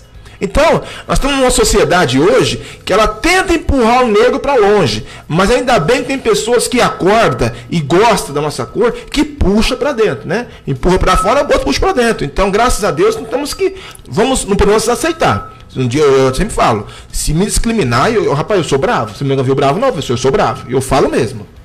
A educação tudo é questão da educação. Enquanto não melhorar a educação, a gente realmente não se misturar, a gente não realmente nivelar a educação pública, vai ser difícil, mas nivelar um pouco mais a educação particular com a educação pública, vai continuar assim. Eu acho que, na minha opinião, não tinha nem que ter educação particular, acho que tinha que ser um público bom para todo mundo estudar, para todo mundo se misturar, se juntar, se conhecer, para acabar com esse racismo, porque é muito tudo separado, né? Por isso que as coisas, eu acho, na minha opinião, que são desse jeito hoje. Tudo é questão da educação. Eu cresci numa época diferente, né? Sou mais velho, cresci na ditadura militar, década de 70, e embora não houvesse escola privada, onde eu estudava, havia um outro tipo de discriminação, que era a discriminação por, vamos dizer assim, por mérito, ou por meritocracia,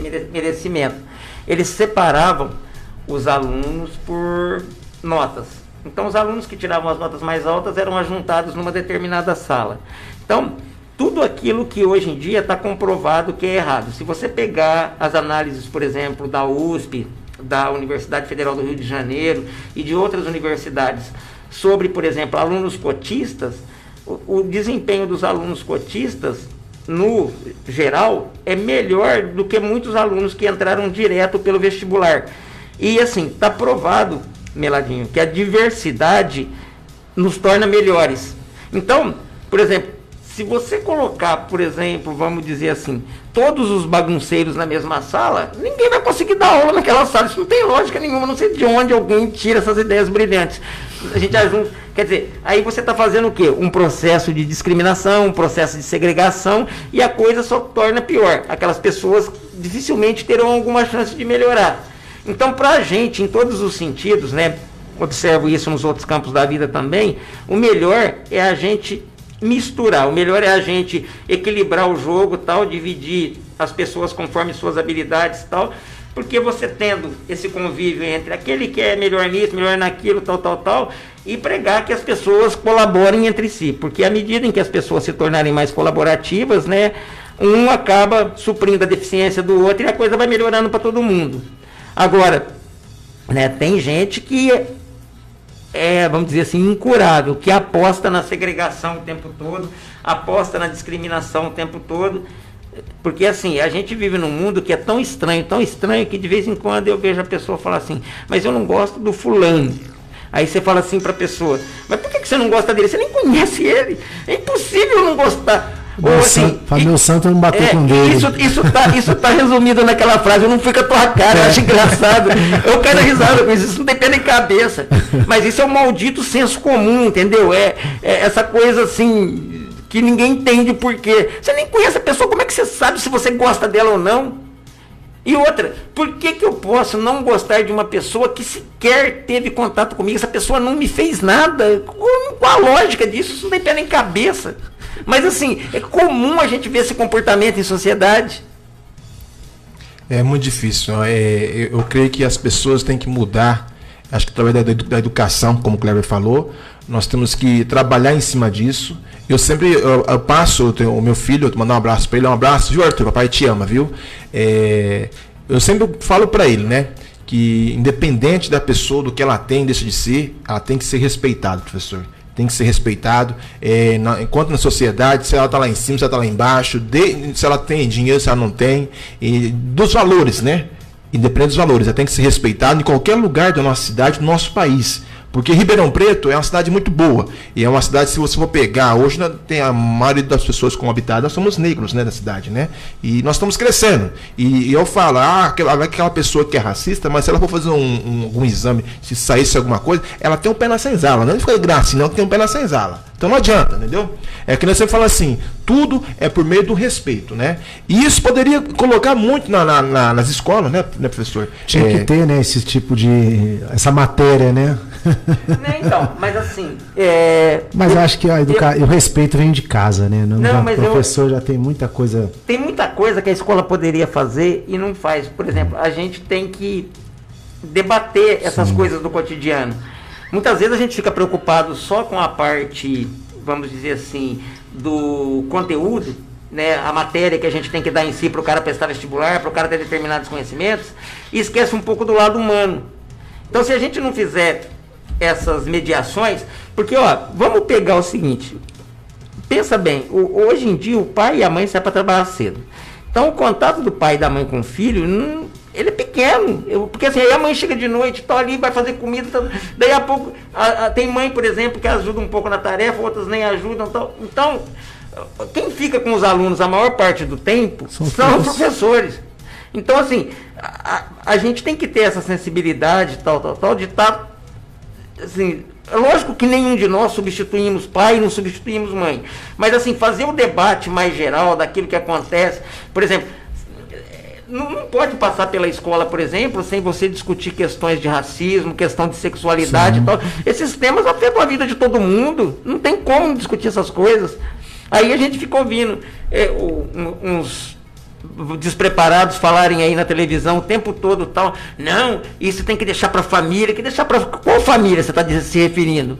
Por exemplo, porque hoje nós temos N conformações de famílias, só se você não tem enxergar o que acontece na sociedade, porque eu conheço criança que quem cuida são os tios, eu conheço criança que quem cuida são a mãe, eu conheço criança que quem cuida é o pai porque a mãe foi embora e tal, então tem N tipos, e assim, a gente sabe que muitas vezes a família tem pouca estrutura para dar esses valores.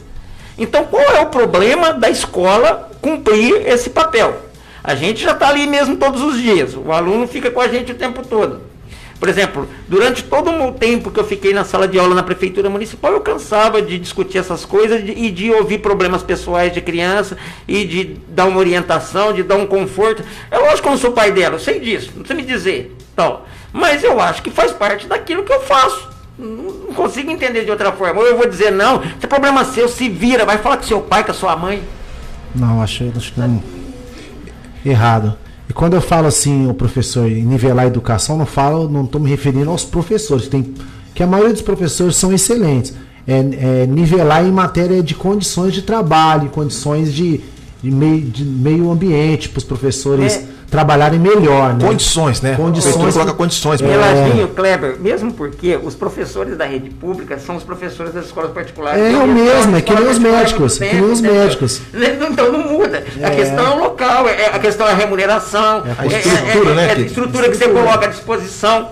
Por exemplo, os meus médicos pessoais, porque assim, são todos os médicos que atendem nos postinhos da prefeitura, são conhecidos meus. Tem a ver com a relação que eu tenho de proximidade com essas pessoas.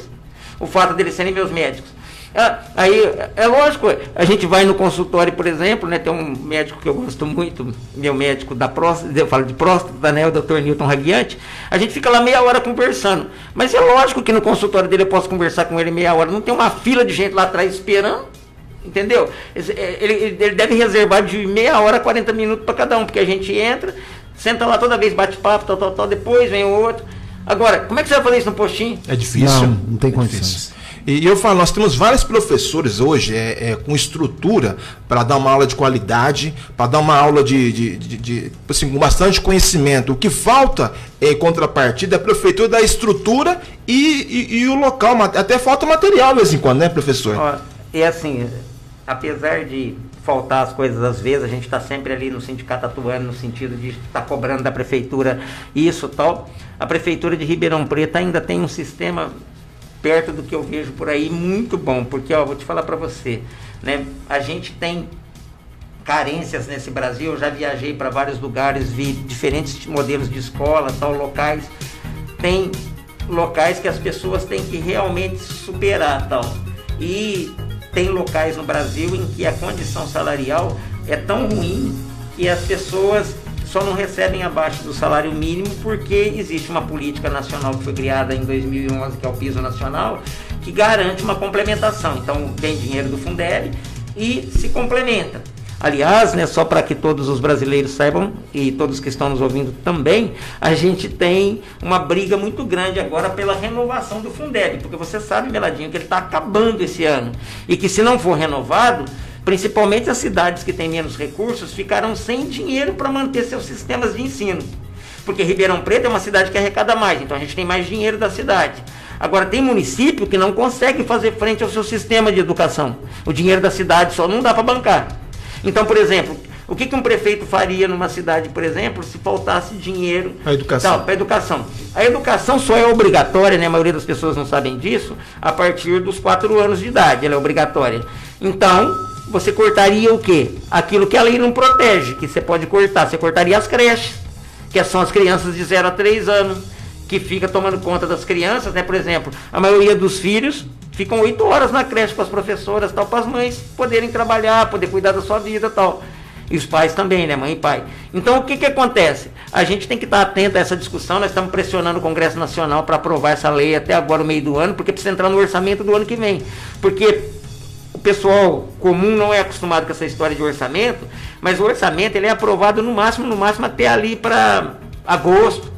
E esse ano tem um outro complicador, Meladinho, que é a questão eleitoral, porque como vai ter campanha política, né, apesar de pandemia e tudo, vão empurrar a eleição um pouquinho para o fim do ano, lá para dezembro, mas acontece o seguinte, você sabe que os políticos, quando começa a campanha, fica a mula do Congresso, eles não votam, porque boa parte dos deputados são candidatos a prefeito, tem essa questão também na nossa cabeça. E junto à pandemia, então a gente tem o fórum dos secretários de educação do Brasil inteiro, tem um monte de gente pressionando.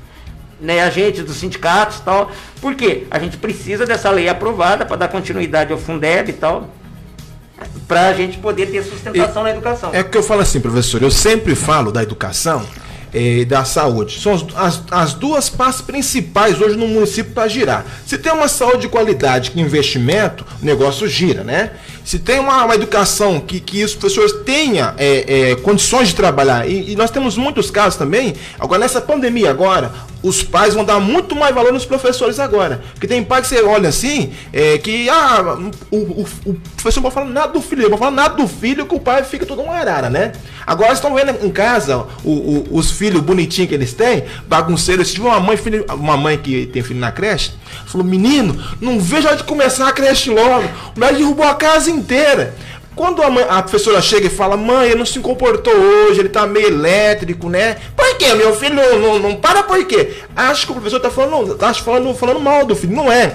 Mãe, ajuda em casa, ele tá meio elétrico, ele tá falando bastante. Mãe, olha, e não aceita quando fala. Agora essa pandemia, eles vão ver como é que é difícil. Mãe, diga. Não é difícil. O Cleber tem filho. Como é que tá seu filho hoje, né? Você tá torcendo pra escola voltar logo, não tá? Deus que me livre, não vejo a hora. Então, quando voltar à escola, leva um presente pra professor. Professora, tá de parabéns, um excelente trabalho que a senhora faz. Não, professor, você é professor, não é verdade? Particularmente na minha casa, eu sempre falo com meu filho, o único caminho é a educação, não existe outro. Por mais que a pessoa vire um jogador de futebol, vire um cantor, mas... É tudo primeiro educação. Aonde vai alicerçar a vida dele é ele ter educação, ele estudar, porque senão... Ué, você vai pegar... um prego na areia. Não desprezando as outras profissões, professor. Não.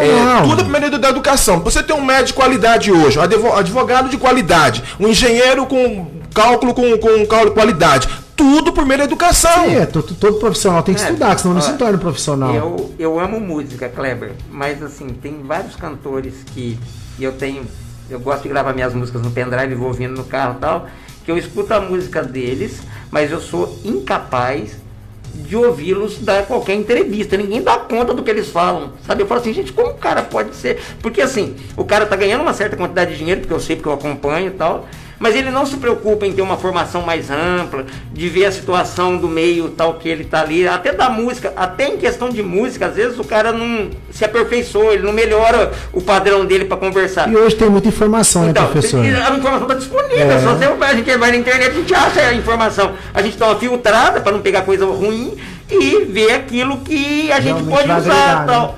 Tanto que assim, tem cantores, tem compositores que a gente vê sendo entrevistado, a gente fica olhando e fala assim, pô, eu não pensei que esse cara sabia tanto assim, tal.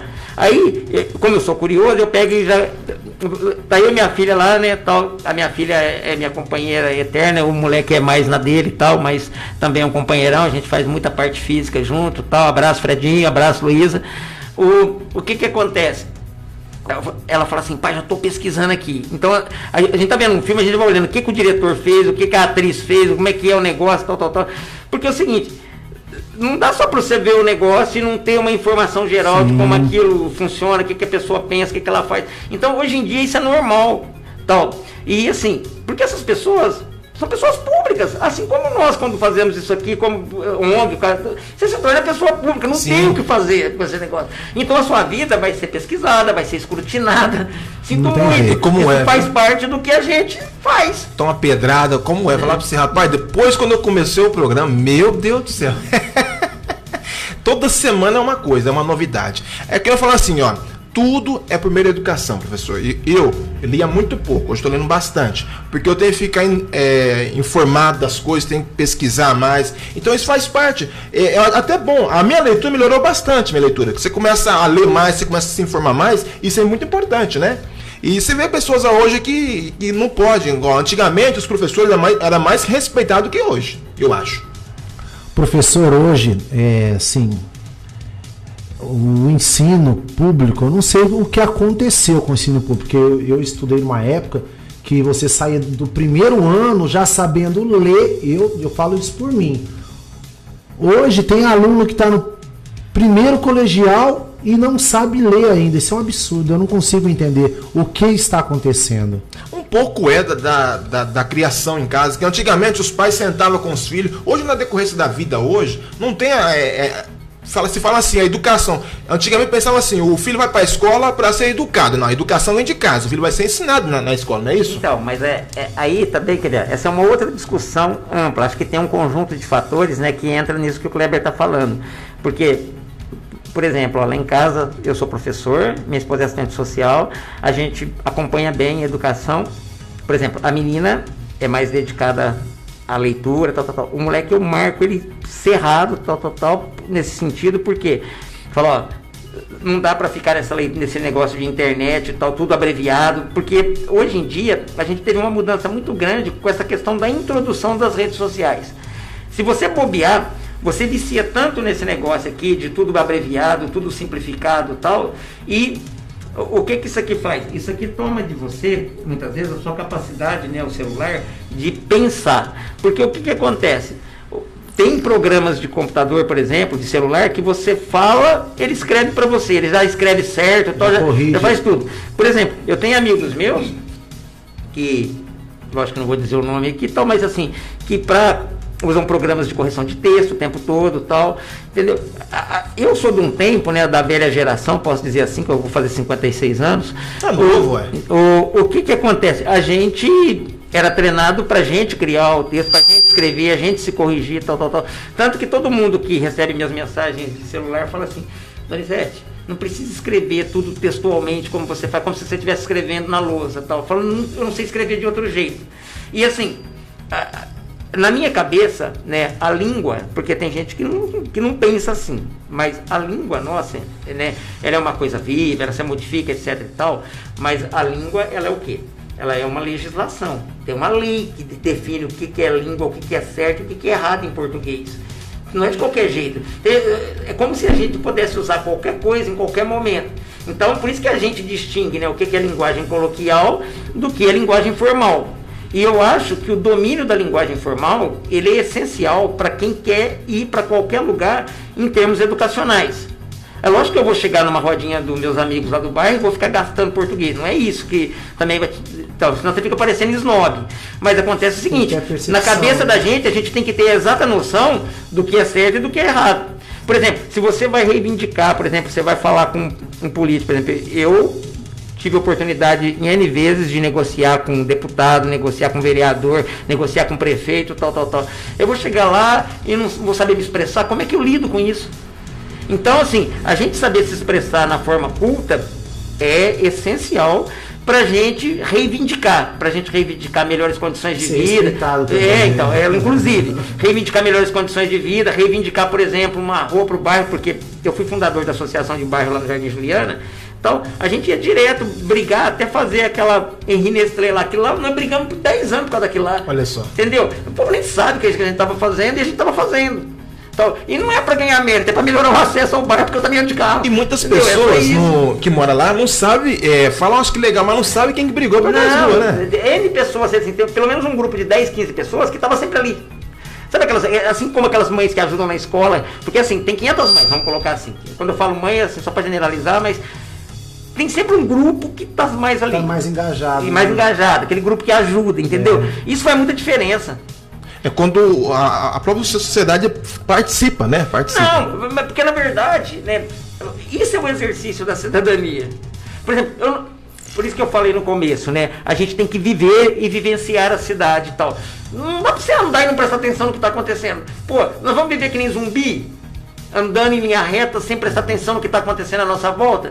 E assim, e se a gente souber, a gente vai ignorar até quando? Nós vamos ficar só olhando e não vamos falar nada. E se todo mundo viver assim, daqui a pouco a cidade está em ruína. Não tem cidade.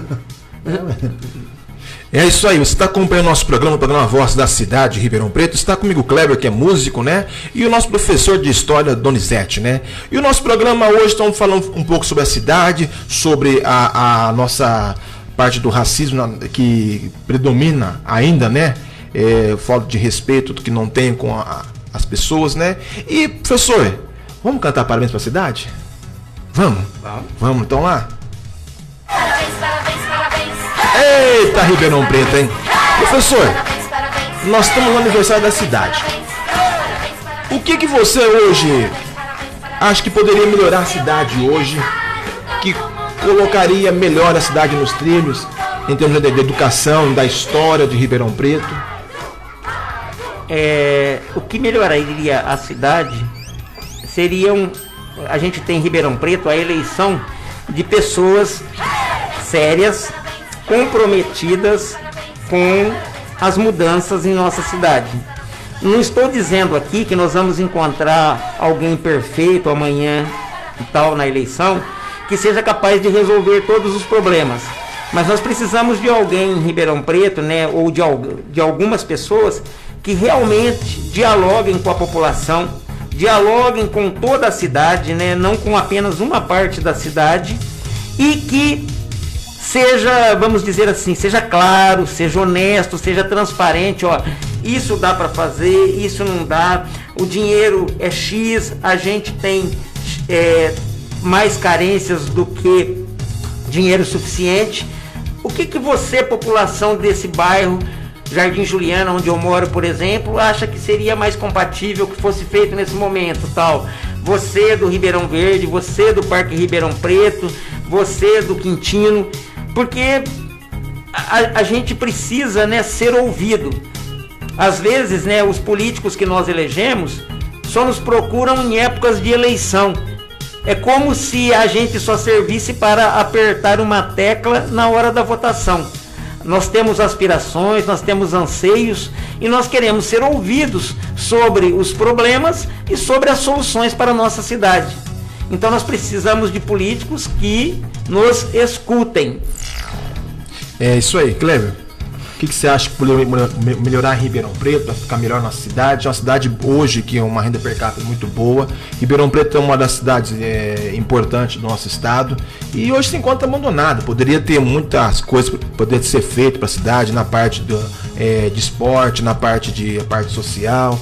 Então tem muitas coisas que melhorar Ribeirão Preto. O que você acharia que poderia ajudar Ribeirão Preto hoje? Não, né? Primeiro, dando um ênfase aí o que o professor falou. Primeiro, a gente tem um governante com sensibilidade, para que ele sinta o que a gente sente, pelo menos um pouquinho, um prefeito que ande na cidade, né, para saber como está a cidade e saber administrar nosso dinheiro, né? Ter uma pessoa com sensibilidade de entender que ele não é o dono de Ribeirão, ele trabalha para Ribeirão. E melhorar as coisas, né? Que tá tudo um caos, né? A gente que anda de carro, de moto aí pela cidade, vê que eles estão asfaltando aonde não precisa e aonde precisa asfaltar tá um caos. Que nem eu conversei com você ontem sobre a Tomás Alberto, tá impossível. Eu faço o caminho do Tomás Alberto a vir para casa, eu mudei minha rota porque não tem condições. Eu pego a Brasil para pegar a pista, porque ali tá terrível, não tem condições. E é isso aí, Luiz. Fora isso, eu amo essa cidade, estou aqui há 40 anos, desde quando eu nasci. É uma cidade que dispensa comentários, né? Nossa, mas você revelou sua idade, 40 anos? 40 anos. Eita, cara de criança. 40 anos. A vantagem de nós nunca sermos negros é que não aparenta a idade, né? Isso ajuda bastante, né? Pessoal, eu fico muito feliz. A nossa cidade está completando mais um tempo agora de vida, né? E eu ficaria feliz de poder andar para a nossa cidade, nossa Ribeirão Preto, e onde você fosse respeitado pelos direitos que você tem, pelos impostos que você paga. Você anda na cidade, é muito buraco, mato alto, você vê pessoas precisando de assistente social, e o prefeito poderia colocar muitas coisas na cidade. A cidade tem pessoas capacitadas para isso, né? Mas quem assina, quem tá com a caneta na mão é o prefeito. Então poderia olhar por um olhar diferenciado. Eu falo que cidade que investe na parte social, o professor, é a cidade que ela cresce, porque quando ele tem um diálogo, ele senta ali, ele vê o que precisa, anda nos bairros, ele começa a ver a necessidade, porque a pessoa que fica sentada lá no palácio, ele não tem uma visão da cidade, uma visão aérea. Agora, aquela pessoa que percorre as ruas, que percorre os bairros, as comunidades, ele consegue ver o que precisa mesmo. Porque a maioria das pessoas, quando elege um vereador, ele prometeu isso aí, um vereador, um prefeito, quem que elege mais são as pessoas mais carentes que elege, porque duas coisas que ela olha quando vai votar é saúde e educação. Poxa, eu vou votar porque eu quero uma educação de qualidade para meu filho, eu quero investimento na educação, na saúde, porque se você for pegar, o posto Cuiabá está fechado até hoje. Poderia estar ajudando na pandemia também aí. E agora ontem me ligaram um município de Ribeirão Preto, que um morador desesperado, Meladinho, o prefeito jogou a pediatria lá para Vila Virgínia, fora de mão, se você for olhar. É fora de cogitação. É como se você pensasse que a cidade inteira tem carro para se movimentar e não Então, tem. isso, tinha que jogar pelo centro, que é tudo centralizado. A pessoa tem que pegar 2 ônibus, até 3 ônibus para ir lá na Vila Virgínia para levar seu filho para ser Então, isso é consultado. pediatria carregando filho. Filho se carregar a gente é mais simples, carregar filho é complicado. Ele ligou bravo e tinha na escala 3 pediatras, lá só tinha um atendendo, ele estava assim lotado. Então você vê que brinca com a cara do município, brinca com a população, não respeita o direito que a pessoa tem. Então nessas horas temos que olhar e votar em pessoas que têm a capacidade. Se você for pegar hoje alguns vereadores da cidade, começa a cantar o hino de Ribeirão Preto para eles, muitas vezes não sabem. Não sabe, esse dia eu conversei com algum vereador, não vou citar o nome para um, não vou citar o nome dele. O hino da cidade, sabe cantar? O cara cantou 2 palavrinhas, rapaz, fugiu da mente. Não sabe cantar o hino da cidade. Mas sabe qual é que é a questão, né? É que assim, a gente vive num momento em que tudo é seletivo, né? Então as pessoas, elas, vamos dizer assim, introjetam aquilo que elas consideram importante, essencial, tal. E outras coisas que as pessoas consideram de menor importância, vamos dizer assim, ou elas deletam ou colocam na lixeira, usando linguagem de computador. Empurra pra frente. Isso, empurra para frente. Então daí essas dificuldades. Mas o que é difícil é o seguinte, né? Todo mundo sabe que médico é um profissional caro. Já cansei de... eu tive muita oportunidade de tratar dessa questão com a ex-prefeita que ficou 2 mandatos, tal, a Darcy. E eu sempre falava para ela, se vocês pensam que vocês vão contratar médico com um salário de 6 mil, vocês podem esquecer disso, sabe?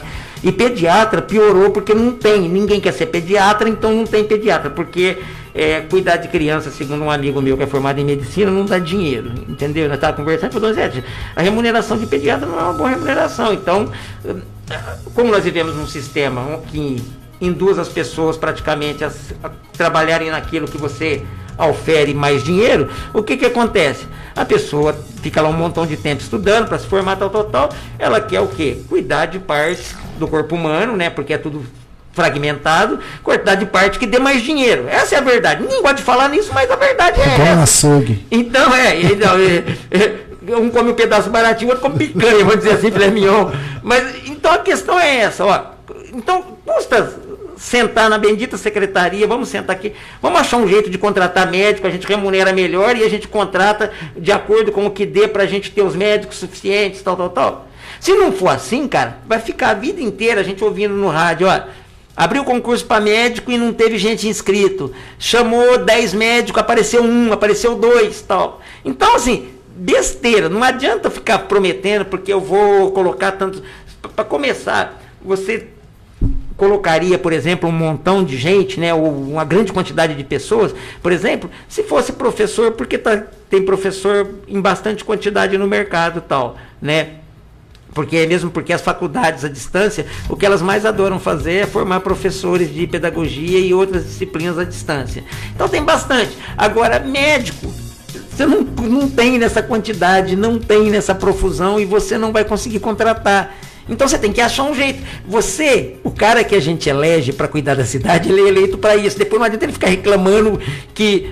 Vai dizer o quê? Que não sabia? Nós estamos falando aqui. Então, o cara que é eleito, ele é eleito para quê? Ele é eleito para pensar soluções. A gente tem que dar jeito. Tem que se cercar de pessoas que dê jeito. É essa a questão. A população não quer saber. Então, assim, a gente fica pensando e falando, né? Parece que inventou a roda, mas não é isso. É falta de senso das pessoas que se candidatam a cargos. Se candidata a cargo e depois fica pondo a culpa no anterior. Não dá pra gente ficar pondo a culpa no anterior. E você entrou agora, o que você vai fazer daqui pra frente? Vai pra onde? Tal. Por isso que você tem que pensar antes como você vai fazer os encaminhamentos das questões mais sensíveis. E só um minutinho pra passar a palavra pro Kleber, né? Mas assim, você nem falou da sua área, Kleber. O orçamento da cultura em Ribeirão Preto é inexistente. Quase não existe, né? Quase não existe. Cultura em Ribeirão Preto. Antigamente até se tinha alguma coisinha. As crianças iam no teatro, muito. Hoje não existe. Mas a música, por exemplo, que é a tua arte e tal. Kleber, a última vez que a gente tinha alguma coisa aqui pra população e se divertir na Feira do Livro, tinha música ao vivo, você lembra?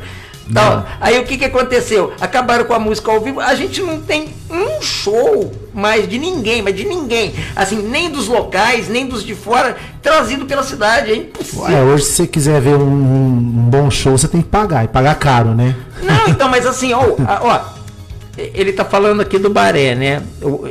Eu sou da velha guarda, então eu gosto do Baré velho, Baré pai. Por exemplo, porque a música que o Baré pai canta é a música que eu gosto. O menino mais novo, que eu nem sei o nome dele, mas o filho do Baré, ele canta uma música mais da juventude, na minha opinião. E vamos dizer assim, ele é mais do que o pessoal chama de pagode. Eu sou mais do que chamam de samba de raiz, samba raiz. Então, mas assim, é um cara que a gente escuta legal. Assim como tem outros grupos na cidade, outras pessoas que a gente escuta legal. Tem um monte de amigo meu que de vez em quando fazem live, eu ponho no meu telefone, tal, porque a música é boa, os caras. Mas você não tem espaço nem pros caras da cidade, sabe? Você tem que, por exemplo, alguém precisa pensar alguma fórmula de promover a cultura. Aí, por exemplo, vai falar que não tem dinheiro e que não dá. Aí eu tô lendo na internet coisas à toa, né, e tal, para me informar e tal. Achei lá que tem país, por exemplo, que investe 12% do orçamento, 15% em cultura. Diz que cultura é uma indústria que dá mais dinheiro do que outras coisas. E estrutura tem, viu, professor? Entendeu? Tem estrutura para fazer isso, tem. Cidade que tem. Aí quer dizer, tratam cultura como se cultura não fosse nada. Como fosse perca de tempo, né? Por exemplo, não tem um outro lá que já falava na música, a gente não quer só comida e tal, sabe? A gente, por exemplo, música transforma a gente, leva a gente para outro patamar, tal, coloca a gente em termos de sentimento, em termos de sensibilidade, em outro patamar, sabe? Tinha um ex-patrão meu que ele falava assim, sabe por que o Brasil não cresce? Porque o Brasil só pensa em encher container de comida e não pensa em outras coisas, não pensa em exportar cultura, não pensa em exportar tecnologia. A única coisa que o Brasil pensa, principalmente nosso grão. Resumido, é isso. É isso aí, está ligado no programa Voz da Cidade Ribeirão Preto. Eu sou o Luiz Meladinho, está conectado no nosso programa. Falamos sobre a nossa cidade, a aniversário de Ribeirão Preto hoje. E o nosso estúdio tem o Kleber, o nosso professor Donizete, de História. E o nosso programa está chegando no finalzinho já. Estamos chegando no finalzinho já do programa, né? E eu quero deixar meu abraço aqui lá pro Beto da ADCEL. Teu celular tá travando, caiu no chão, quebrou a tela? Eita, meu Deus do céu. E celular hoje, a tecnologia hoje está tudo longe agora, tudo modificado. E ninguém consegue ficar sem a pecinha do dedinho, né? Fica ali digitando. Se você vê nos lugares, a gente tá tudo digitando lá, tá travando. Tá com problema? ADCEL, a casa do celular. Ela fica na rua General Câmara 1384, lá no Ipiranga, hein? Procura o nosso amigo Beto, que ele vai fazer aquele precinho camarada pra você. Ele vai dar uma olhada no seu amigão, vai deixar o seu amigão mais rápido do que ele tá agora. Às vezes pode ser algum sistema, pode ser vírus. Então, dê uma passada lá na ADCEL, lá na rua General Câmara 1384, né? E tem uns brindes aqui, vamos sortear daqui a pouco aqui uns brindes. Aliás, vamos ter um programa de noite aqui, hein? Um programa diferenciado. Vou colocar no programa de noite, hein? Que teve poucas pessoas que curtiram aqui, né? Vamos colocar um programa de noite, um negócio especial vai ter aqui à noite, hein? Aguarda aí, vai ter um negócio da hora, né?